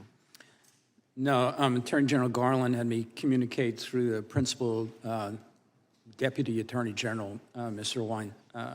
Weinsheimer. Did you ever travel overseas with Attorney General Garland? No. And I met with the Attorney General, but I didn't travel overseas with him. And President Biden, through the Attorney General, could have had you removed, fired. Is that right? I'm sure he could have. And you stayed on? I completed my term as special counsel. Was there anyone you wanted to indict that you were prohibited from indicting by Attorney General Garland? No. So if you wanted to, you could have indicted Hillary Clinton, but you never asked. Is that right? If I had the evidence, yeah, he could have, for sure. If you wanted to indict President Biden, you could have asked, right? Yeah, that was not part of our mission. We weren't really looking at that. But if you could have indicted Director Comey, you could have asked. Is that right? And you didn't. Yeah, the Attorney General Garland had never asked me not to indict somebody. Great. So I just want to make it clear to my colleagues, you had all the power in the world to indict anyone that you had evidence to indict, and you were never blocked from doing it. That's correct? That's correct. I also want to compare you to the last major special counsel investigation that we had. You agree Special Counsel Mueller charged dozens of individuals and you indicted 3. Is that correct? Indicted 2 and a third pleaded guilty. Right. And Special Counsel Mueller had dozens of convictions, some at trial, but no defendant was outright acquitted.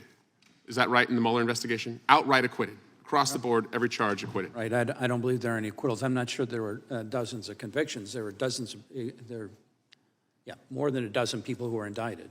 You were wise earlier to not weigh in on Donald Trump's character. You are under oath, after all.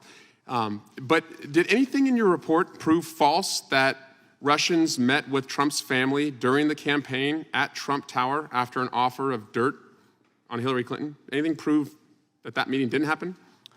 I don't have any evidence that that did not happen. Anything in your report prove false that in the 2016 campaign, Donald Trump tried and concealed from the public a real estate deal he was seeking in Moscow? I don't know anything about that. There's nothing in the report about it. It's not something we investigated.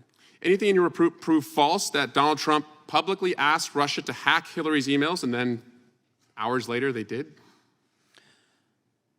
If you're referring to... Did Donald Trump not say at a press conference, Russia, if you're listening, you should get Hillary's emails? Did you prove that he didn't say that? Yeah, no, we didn't. Okay. We didn't investigate. Did you prove false in the 2016 campaign that Trump's campaign manager gave polling data to a spy for a Russian intelligence service? We didn't investigate that. Anything in your report say that Donald Trump in 2016 acted the way that Americans would want a presidential candidate to act with regard to Russia? I'm sorry, could you repeat that? Are you signing off on the way Donald Trump acted with Russia in 2016? Yeah, our report doesn't address that. And you agree that Russia interfered in the 2016 election? I agree that there's substantial evidence to show that. Thank you. Mr. Durham, my MAGA colleagues want you to be someone you're not, and they want you to say something you won't. They want you to join the law firm of Insurrection LLC, which incidentally and probably appropriately is chaired by a guy who never passed the bar exam, and you're wise not to do that. You see, my colleagues today, they are making themselves footnotes and foot soldiers in the history books that will chronicle Donald Trump's corruption. And I yield my remaining time to Mr. Schiff. Mr. Durham, I thank you for being here today, and thank you for your tireless work on this, as you called it, a very sobering report. The American people were forced to endure years of the Trump-Russia probe, and for what? I'll tell you why. It's because my Democrat colleagues across the aisle, the Clintons, the dishonest mainstream media, and the rest of the deep state have been terrified of Donald Trump from the beginning, and their hatred and fear remains today. From the 34-count felony indictment from the radical DA in Manhattan to the most recent 37-count felony indictment in Mar-a-Lago, they just won't stop. They won't stop. Mr. Durham, I want to walk through a few things for the American people in this 300-page report on Crossfire Hurricane. For those that are watching who don't know, this was the code name for the investigation undertaken by the FBI into whether the Trump campaign was coordinating with Russia to interfere in the 2016 presidential election. Mr. Durham, it says on page 9, at the direction of FBI Deputy Director Andrew McCabe and FBI Deputy Assistant Director for Counterintelligence Peter Strzok, Crossfire Hurricane was opened immediately. Is that correct? That's correct. First, let's talk about who these two characters were. On page 9 of your report, it says Strzok and Deputy Director McCabe's special assistant had pronounced hostile feelings toward Trump. In text messages before and after the opening of Crossfire Hurricane, the two had referred to him as loathsome, an idiot, Donald Trump an idiot, someone who should lose to Clinton 100 million to 0, and Strzok once wrote, "We'll stop," meaning Trump, "from becoming president." So here we have these two leaders in the FBI, Strzok clearly expressing his hatred towards Trump from the beginning, opening an investigation 6 months before the 2016 election. And where are these two guys now? McCabe, he's been a contributor at CNN, the Clinton News Network, since 2019, and Strzok is an expert on the Mar-a-Lago raid. Strzok is an expert on the Mar-a-Lago raid, both continuing to dispel lies to the American people. On page 10 in your report, within days after opening Crossfire Hurricane, the FBI opened full investigations on members of the Trump campaign team. The FBI then began working on requests of the use of FISA authorities against Carter Page. Is that correct? That's correct. Folks, let me highlight who this American hero is. Carter Page was painted as an alleged Russian agent. Carter Page served his nation honorably. He was a Naval Academy graduate, and the FBI spied on Carter Page through the use of FISA authority. Sir, do you believe that this FISA warrant against Carter Page was flawed? Yes. Mr. Durham, Section 702 of FISA expires this year, and I'm sure you're familiar with FISA and Section 702. Just for the people listening at home, FISA stands for the Foreign Intelligence Surveillance Act, which was created in 1978. In 2008, FISA 702 was added. Section 702 was created for us to have the authority to spy on non-U.S. citizens, Mr. Durham, we all know that Carter Page is an American citizen who served his nation honorably, and yet the FBI conducted surveillance, including wiretaps, based on falsified information provided by agents in the FBI. Mr. Page was an honest American, innocent man. Mr. Durham, the FBI obviously abused its FISA authority. They went after Carter Page, and it is my intent, and I hope the intent of my colleagues, that we do not reauthorize Section 702 because the FBI cannot be trusted. Finally, I want to talk about Charles Dolan and Mr. Danchenko, who was the main source of the Steele dossier. Dolan had played multiple roles in the Democrat National Committee, Democrat Party. He worked on both Clinton campaigns, Bill and Hillary. He was working with them, friends. On page 15 of your report, it says that in the summer and fall of 2016, Dolan and Danchenko traveled to Moscow in connection with a business conference. The business conference was held at the Ritz-Carlton in Moscow, which, according to the Steele reports, was allegedly the site of salacious sexual conduct on the part of Trump. Parents, if you're watching, earmuffs for your kids now, folks. Put earmuffs for your children. Mr. Durham, was this salacious sexual conduct? What is that? The allegation was that... Okay, don't answer it. I will. Okay. Think about this, America. In the game of politics, it gets dirty and nasty. And the people will say anything to beat their opponent. But this is the government doing it. Even the director of the FBI, Comey, said, it's possible Trump was with hookers peeing on each other. Christopher Steele said an infamous Trump pee tape probably exists. Alleged pee tape incident was the only sex Trump party in Russia. You want to irritate the suburban mom at home? 5 months before an election, tell them the Republican leading candidate is peeing on prostitutes. We are aware of the member of this committee having an alleged affair with a Chinese spy, I refer to as Yum Yum, but this is a new low for anyone, and I would hope Mr. Swalwell would agree with me. Imagine if somebody would have said and taken it a step further, Mr. Swalwell was peeing on Yum Yum. Time of the gentleman. It's unacceptable. This has got to stop. The FBI needs to... Time of the gentleman has expired. I yield back. The gentleman... Mr. Chairman, I ask that the last comments be stricken. With respect to Mr. Swalwell.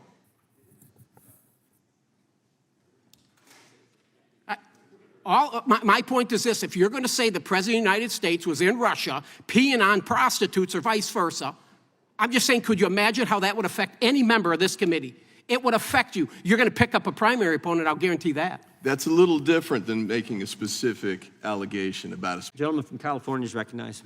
Director, I think it's quite rich that the guy that has accused you of lawlessness and weaponization is 400 days into violation of his own congressional subpoena over January 6th. Quite rich to me that you're hearing all of these allegations from somebody who won't even respond to a lawful subpoena. But I want to talk more about your workforce because that's where you started. A couple weeks ago at the Bureau, you had Family Day. Can you tell us what Family Day is? Family Day is an opportunity for employees from really all over the FBI. It tends to be primarily from the nearby geographies because of the trip that they have to make to employees to bring their families into FBI headquarters so that they can see a little bit about the place their loved ones work and why mom or dad is spending so much time away from home. You see any little kids at Family Day? Many, many, many. It's an opportunity for us to say thank you to the families. We talk a lot in law enforcement about sacrifice, but the reality is that law enforcement officers and professionals are sacrificing to do what they love. Our families are sacrificing because of who they love. And what would you say, in your experience, is the #1 worry of a little kid about a mom or dad who was a special agent out in the field? Obviously, they're worried that their mom or dad won't come home at night because they've been killed. And that, in fact, has happened, unfortunately, all Happened in too Fort often. Lauderdale a couple years ago, is that right? Laura Schwarzenberger and Dan Alphen, two of our agents killed in a connection with a child exploitation case down there. It was the single darkest day I've had in this job. I want to turn your attention to an organization called Marco Polo. It's run by a former Trump aide named Garrett Ziegler. Over the past couple weeks, he has doxed the addresses of a former special agent connected to the Hunter Biden case. He has put up the dates of births and pictures of 2 current special agents who work for you. He has said the name, which I will not say, of an assistant U.S. attorney who worked in the Hunter Biden case, that she will answer for her crimes. He will focus everything on her. Justice will be done. It's out of my hands, but she will answer. Do these types of threats and doxing concern you about threats to your workforce and what it could mean? Well, obviously, what we're most concerned about are the actual acts of violence, which themselves have happened, and as we just discussed. But this kind of phenomenon, doxing, is itself hugely problematic because the more information, personalized information about law enforcement professionals that are out in the internet, the more people who may be unstable or inclined to violence there are out there who can choose to act on it. And we're seeing that all too often. The number of officers across law enforcement killed in the line of duty has been up alarmingly over the last few years. And I know that because one of the things I committed to doing early in my tenure was every time an officer anywhere in the country is shot and killed in the line of duty, I was going to personally call that sheriff or that chief and on behalf of the FBI express our support and condolences and relay that to the family. And I have done that now close to 400 times since I've been in this job. Thank you for doing that. And you don't only do that, you send your SACs, your special agents in charge, to their funerals as well, and I've seen that. Chairman, I've counted in this hearing, and we're only about an hour and a half in, the use of the word laptop about 20 times. In fact, in the chairman's opening statement, he said that he's upset that he believes the FBI prevented more Americans from learning about a private citizen's laptop. That is bananas to me. You all are bringing up FISA every single question. You're essentially saying to the American people that you're guardians of personal security and privacy, but the 2020 election was determined because the FBI didn't let more Americans see a private citizen's non-consensual nudes? Is that what we're saying here? That you lost the election not because of your ideas, but because a private citizen's laptop Do you want an answer? Will you wasn't yield? out there? Will you yield? That's bananas. Like, you- you should be a party of ideas, not a party of non-consensual nudes to help you win an election. Will you And yield for an It seems answer? like that is what the objection is here today. We should be talking about the mass shootings that occurred over the last 10 days. Instead, this hearing has turned into absolute chaos. And I yield back. Time of the gentleman's expired. We bring up FISA because it's up for reauthorization, if the gentleman didn't know, at the end of this year. And it was in our witness's opening statement. I didn't bring up the laptop. Whose time are you speaking? Whose time are you speaking to, Chairman? The judge last Point of order. week on Whose July 4th. time are you speaking? Chairman, Point of order. Whose time are you speaking on? I'm speaking on, I'm not a point of order, and I recognize the gentleman from Arizona. Thanks, Mr. Chairman. Chairman Jordan, the very next day, is using his power as chairman to bring one of the most anti-Semitic witnesses you could possibly bring into Congress to testify before Chairman Jordan's weaponization committee. So that's the priorities of Chairman Jordan these days. But it was made all too clear last week when we had FBI Director Chris Wray testify to Congress just what this is all about. Chairman Jordan complained that in the 2020 election, he believed that the FBI prevented the public from seeing more of Hunter Biden's laptop. If you can believe that. That the Republicans would have won the 2020 election if more Americans could have seen a private citizen's non-consensual nudes. That was Chairman Jordan's complaint. And so we now see that the MAGA party is not a party of ideas, it's not a party of principles, it's a party of violating an individual's privacy to own the libs and try and win an election. The gentleman from California is recognized for 5 minutes. The Judiciary Committee has oversight jurisdiction over a single agency at Health and Human Services, the Office of Refugee Resettlement. And the purpose of this agency is to provide immigrants with humanitarian resources when they enter our border. Nowhere is this more important than with children, especially those unaccompanied by a parent or a guardian.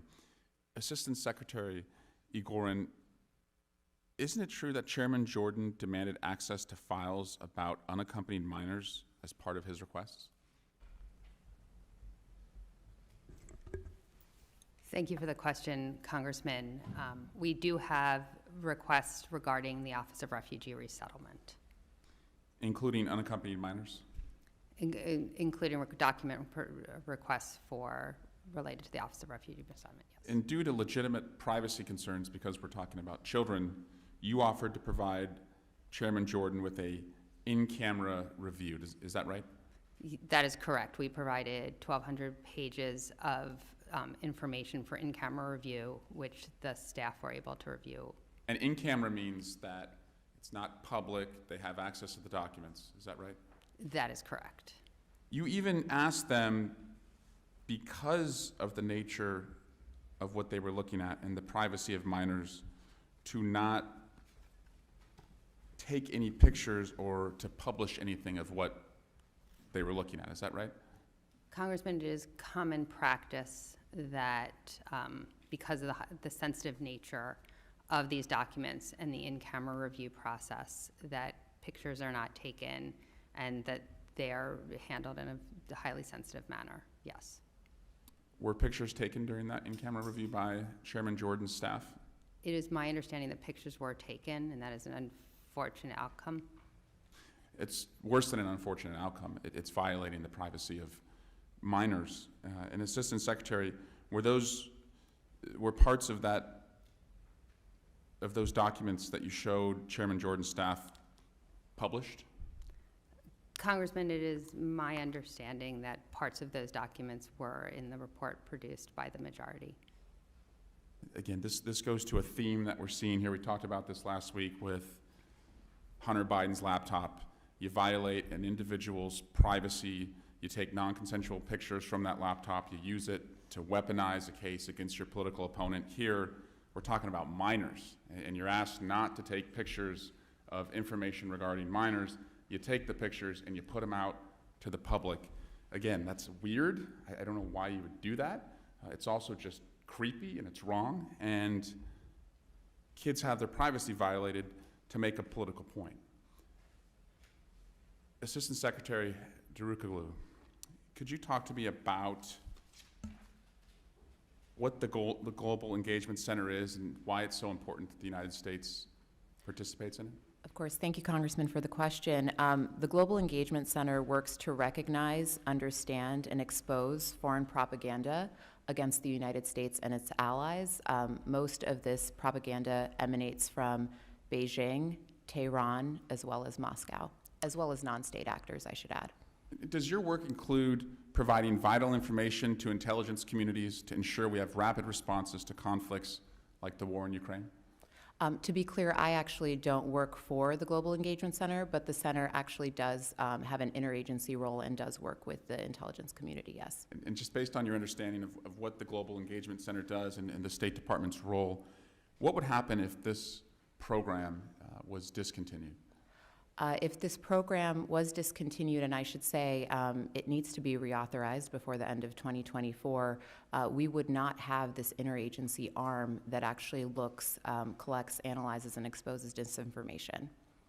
And we would be, I guess we would be really not in a good position if that were to happen.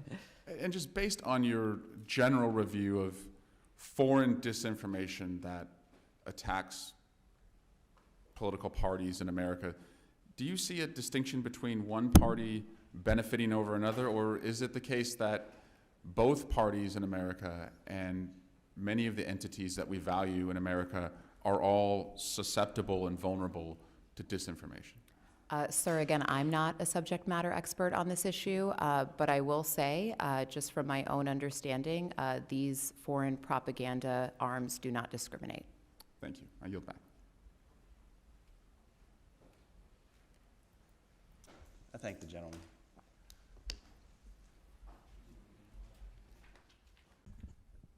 It never gets old that Chairman Jordan is complaining about subpoena compliance. We're approaching 500 days since Chairman Jordan has failed to comply with a lawfully issued subpoena for the greatest crime ever committed in America, a crime where more people have been arrested, more people have been prosecuted. His country has asked him to assist in the investigation, and he has refused to comply. Yet he is all too eager to bring to this committee people who are working hard for their government, working hard for taxpayers, to carry out the mission of Health and Human Services, to carry out the mission of the State Department. He's too good to honor a subpoena, but he has complaints, real complaints about what these hardworking government officials are doing. Again, it's never going to get old. It's never going to be taken seriously. Thankfully, these witnesses are willing to do something that Chairman Jordan is not willing to do, which is actually show up and answer questions. But as we waste the time of the State Department, we've scrambled fighter jets to address threats from Iran in the Gulf.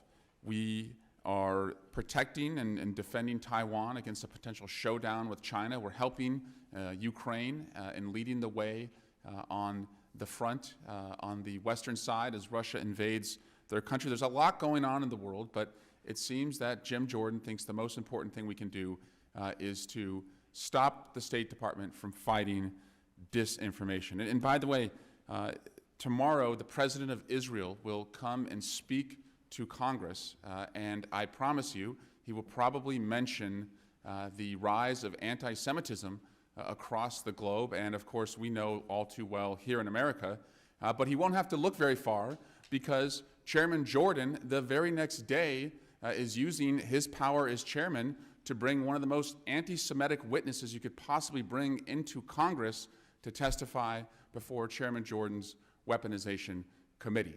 So that's the priorities of Chairman Jordan these days. But it was made all too clear last week when we had FBI Director Chris Wray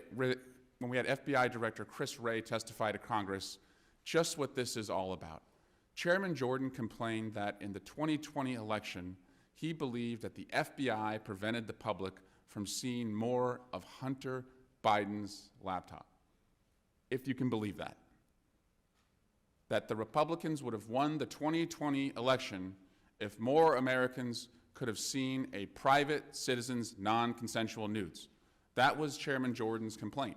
And so we now see that the MAGA party is not a party of ideas, it's not a party of principles, it's a party of violating an individual's privacy to own the libs and try and win an election. And today we're going to learn that not only are they a party of non-consensual nudes, they want to be a party of disinformation, and they want to stop the State Department from attacking foreign disinformation that could affect global stability and, of course, how Americans view their information as they make decisions on elections. We have some slides I'd like to show because this is what Chairman Jordan and MAGA Republicans would like to stay in the ether, in the universe. This has been identified as clear disinformation attacking Speaker Pelosi. This, again, the Tennessee GOP, which we know is a Russian site, a piece of social media posting propping up Donald Trump. So this is what they would prefer. They would prefer an election that was decided because of disinformation.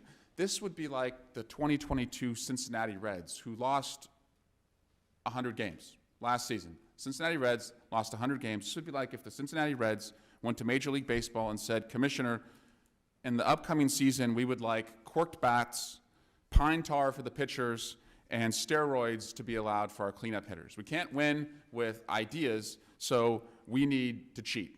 And that's what this hearing's about, is that MAGA Republicans cannot win with ideas, and so they want to flood the zone this upcoming election with disinformation and a private citizen's non-consensual nudes.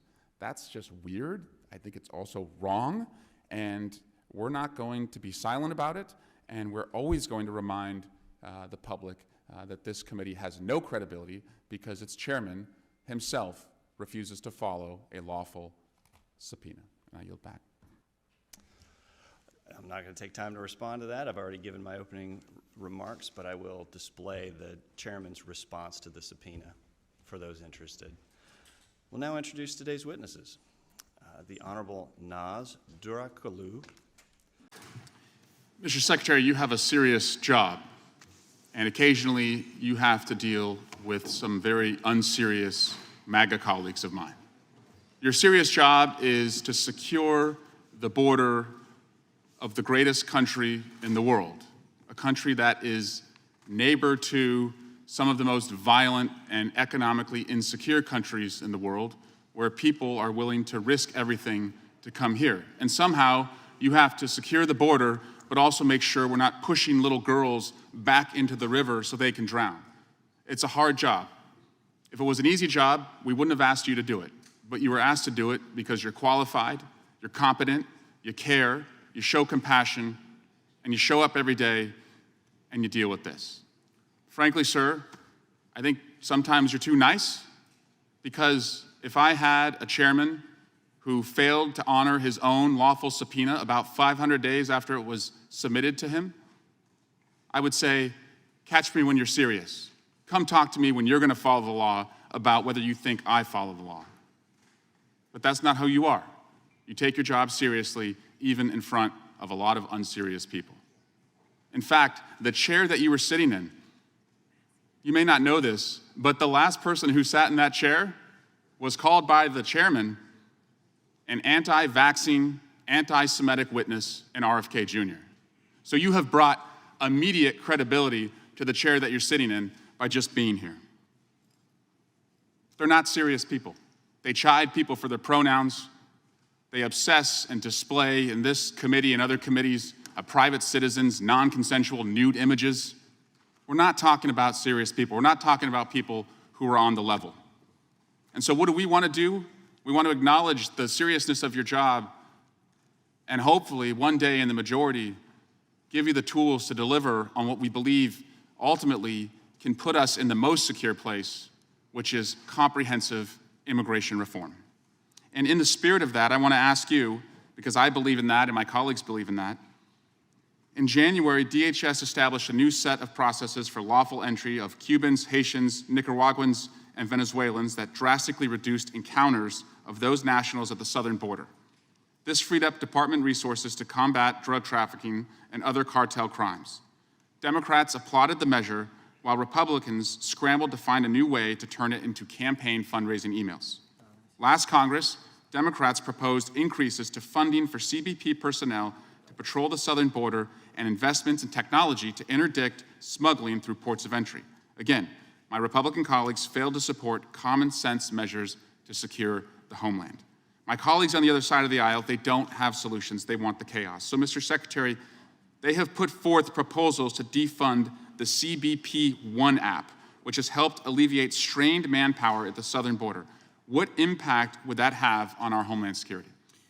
Congressman, the CBP One app is one element of our approach of building and expanding lawful pathways for people to reach the United States in a safe, orderly, and lawful way, as well as delivering consequences at the border for those individuals who do not use them.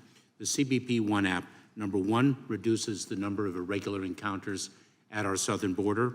Number two, and critically, cuts out the smuggling organizations that impose such tragedy and trauma on vulnerable individuals purely for the sake of profit. And three, allows us to screen and vet individuals before they arrive at our border. It is of tremendous utility to us, and its results have proven productive. Again, thank you, Mr. Secretary. As I said, you have a serious job. Border crossings are down despite my MAGA colleagues constantly saying we have an open border, which only invites people south of the border to believe that they should try and come here. They're rooting for that chaos. You are trying to bring solutions to stop that. Fentanyl seizures are up. Congratulations to the brave men and women who wear the badge every day and walk the beat at CBP. That should be celebrated, but rather it's used by my MAGA colleagues as a political weapon to suggest that they would rather the fentanyl get past CB3, past the ports of entry, and into our schools and our communities. You've got a tough job, you're a serious person, and we're grateful that you're doing it. And I yield back.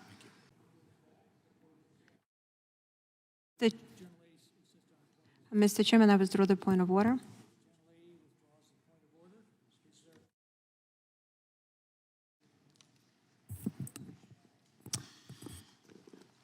Move to strike the last word. Gentleman's recognized. Welcome back to Insurrection LLP, where just hours before the government is to shut down and troops will not be paid, border agents will not be paid, FBI agents will not be paid, air traffic controllers will not be paid, we are convening to make sure that the former president has a special lane in the criminal justice system. And that's been the theme of this entire Congress, at the expense of the rest of the country and keeping kids safe in their schools, making sure that Americans can vote and have their vote counted, that this committee would focus entirely on one client, the former president. That's batty, that's nuts. I don't think history will judge it well, that that's the obsession that these folks have. But the real cost right now, if you were to go home and talk to one of your constituents, if you were to talk to somebody other than Donald Trump, my guess is they're going to tell you that they want you to keep the government working for them. They don't want their Social Security benefits, their Medicare benefits. They don't want a single benefit that they have paid into to be put at risk because all you can do is Donald Trump's legal work in this committee. I think it would just... Mr. Attorney General, my colleague just said that you should be held in contempt of Congress, and that is quite rich, because the guy who's leaving the hearing room right now, Mr. Jordan, is about 500 days into evading his subpoena. About 500 days. So if we're going to talk about contempt of Congress, let's get real. I mean, are you serious that Jim Jordan, a witness to one of the greatest crimes ever committed in America, a crime where more prosecutions have occurred than any crime committed in America, refuses to help his country, and we're going to get lectured about subpoena compliance and contempt of Congress? Jim Jordan won't even honor a lawful subpoena? Are you kidding me? Are you kidding me? There's no credibility on that side. Mr. Attorney General, you are serious, they are not. You are decent, they are not. You are fair, they are not. So I welcome you to the law firm of Insurrection LLP, where they work every single day on behalf of one client, Donald Trump. And they do that at the expense of millions of Americans who need the government to stay open, who want their kids safe in their schools, and would like to see Ukraine stay in the fight so that we don't help Russia. That's the expense that this nonsense, this clown show, I'd call it a clown show, except they actually have real responsibilities that affect real Americans. It's the difference between one side that believes in governing and one side that believes in ruling. You've tried to comply with this committee. In fact, last week, one of your special agents came here for an interview, brought his lawyer, and was told that he couldn't have his lawyer present. Mr. Jordan, who tells all of us he knows so much about the Constitution, wouldn't afford one of your employees one of the basic constitutional rights to have a lawyer present. In fact, they threatened to call the Capitol Police and arrest a lawyer that was brought. Are you familiar with that standoff that occurred last week, Mr. Attorney General? Generally, yes. Well, your office also sent a letter detailing it, that you were willing to comply, but you'd like him to have a lawyer, and I'd like to submit that to the record with unanimous consent. Without objection. Who appointed Mr. Weiss? Mr. Trump was the last person who appointed Mr. Weiss to the position of U.S. Attorney. I appointed him to the position of Special Counsel last month. Who initially appointed John Durham? Mr. Durham was, I believe, also appointed by President Trump, and Mr. Barr appointed him as Special Counsel. And again, these guys are so upset that Donald Trump's appointed prosecutors aren't doing enough of the corruption that Donald Trump wants them to do. So either they are just following the law, or they're not as corrupt, and they're not willing to go as far as they think that Donald Trump deserves. That's what they're asking to happen here. Also, doesn't it seem that they want it both ways when it comes to the special counsel? A lot of questions suggested that the special counsel should be independent, but when they didn't like the direction of the special counsel, you were asked why you didn't interfere more or involve yourself more or investigate more. Did you get that sense that You're kind of stuck here. When I make an appointment, somebody be special counsel or prosecutor, the appointment is without respect to what the outcomes of the case will be. Your office has made a number of reforms to 702, targeting foreign nationals, but those reforms have not been put into law. 702 is also one of the best weapons we have to go after fentanyl. Can you tell us if you would support putting some of those reforms into law so we don't have to live administration to administration to see if they're going to be followed? I would. Section 702 provides us with the greatest amount, at least the Justice Department, every morning, the greatest amount of intelligence that we receive about dangerous threats to the United States. From foreign nationals? From foreign nationals. I am quite aware and sensitive to civil liberties concerns with respect to the queries. And for that reason, I put into place and I extended some of those that Mr. Barr had begun at the end of his term, and I put further ones in place. Those have led to a dramatic reduction in the number of queries and a dramatic reduction in the number of non-compliant queries. I believe those are appropriate reforms, and I would be in favor of codifying them, yes. Thank you, Mr. Attorney General, and thank you for coming and doing something that the chairman is unwilling to do, testify to Congress. Yield back. Gentleman yields back. Now recognize the gentleman from California for 5 minutes. Ms. Burdett, you are an expert on anti-Semitism, and I want to read a few different statements to you, and if you can just give me a yes or no as to whether you would consider them anti-Semitic. I prefer my kids' new Hanukkah from Kwanzaa. At least it will come with some financial engineering. Anti-Semitic or not? Very potentially. I just think that's what they're about, is making money, in a reference to Jared Kushner and his Jewish family. You think that's anti-Semitic? Anti-Jewish stereotype. Planned Parenthood was made by Margaret Sanger, a known eugenics with the KKK to control the Jew population. When I say Jew, I mean the 12 lost tribes of Judah, the blood of Christ, who the people known as the race black really are. This is who our people are. Anti-Semitic or not? A little too confusing for me to decipher. We'll get to that. This ain't a game. I'm going to use you as an example to show you the Jewish people that told you to call me that no one can threaten or influence me. I told you this is war. Now gonna get you some business. Still confusing? Uses two stereotypes about Jews as being motivated only by business and having nefarious control that isn't real. Last one.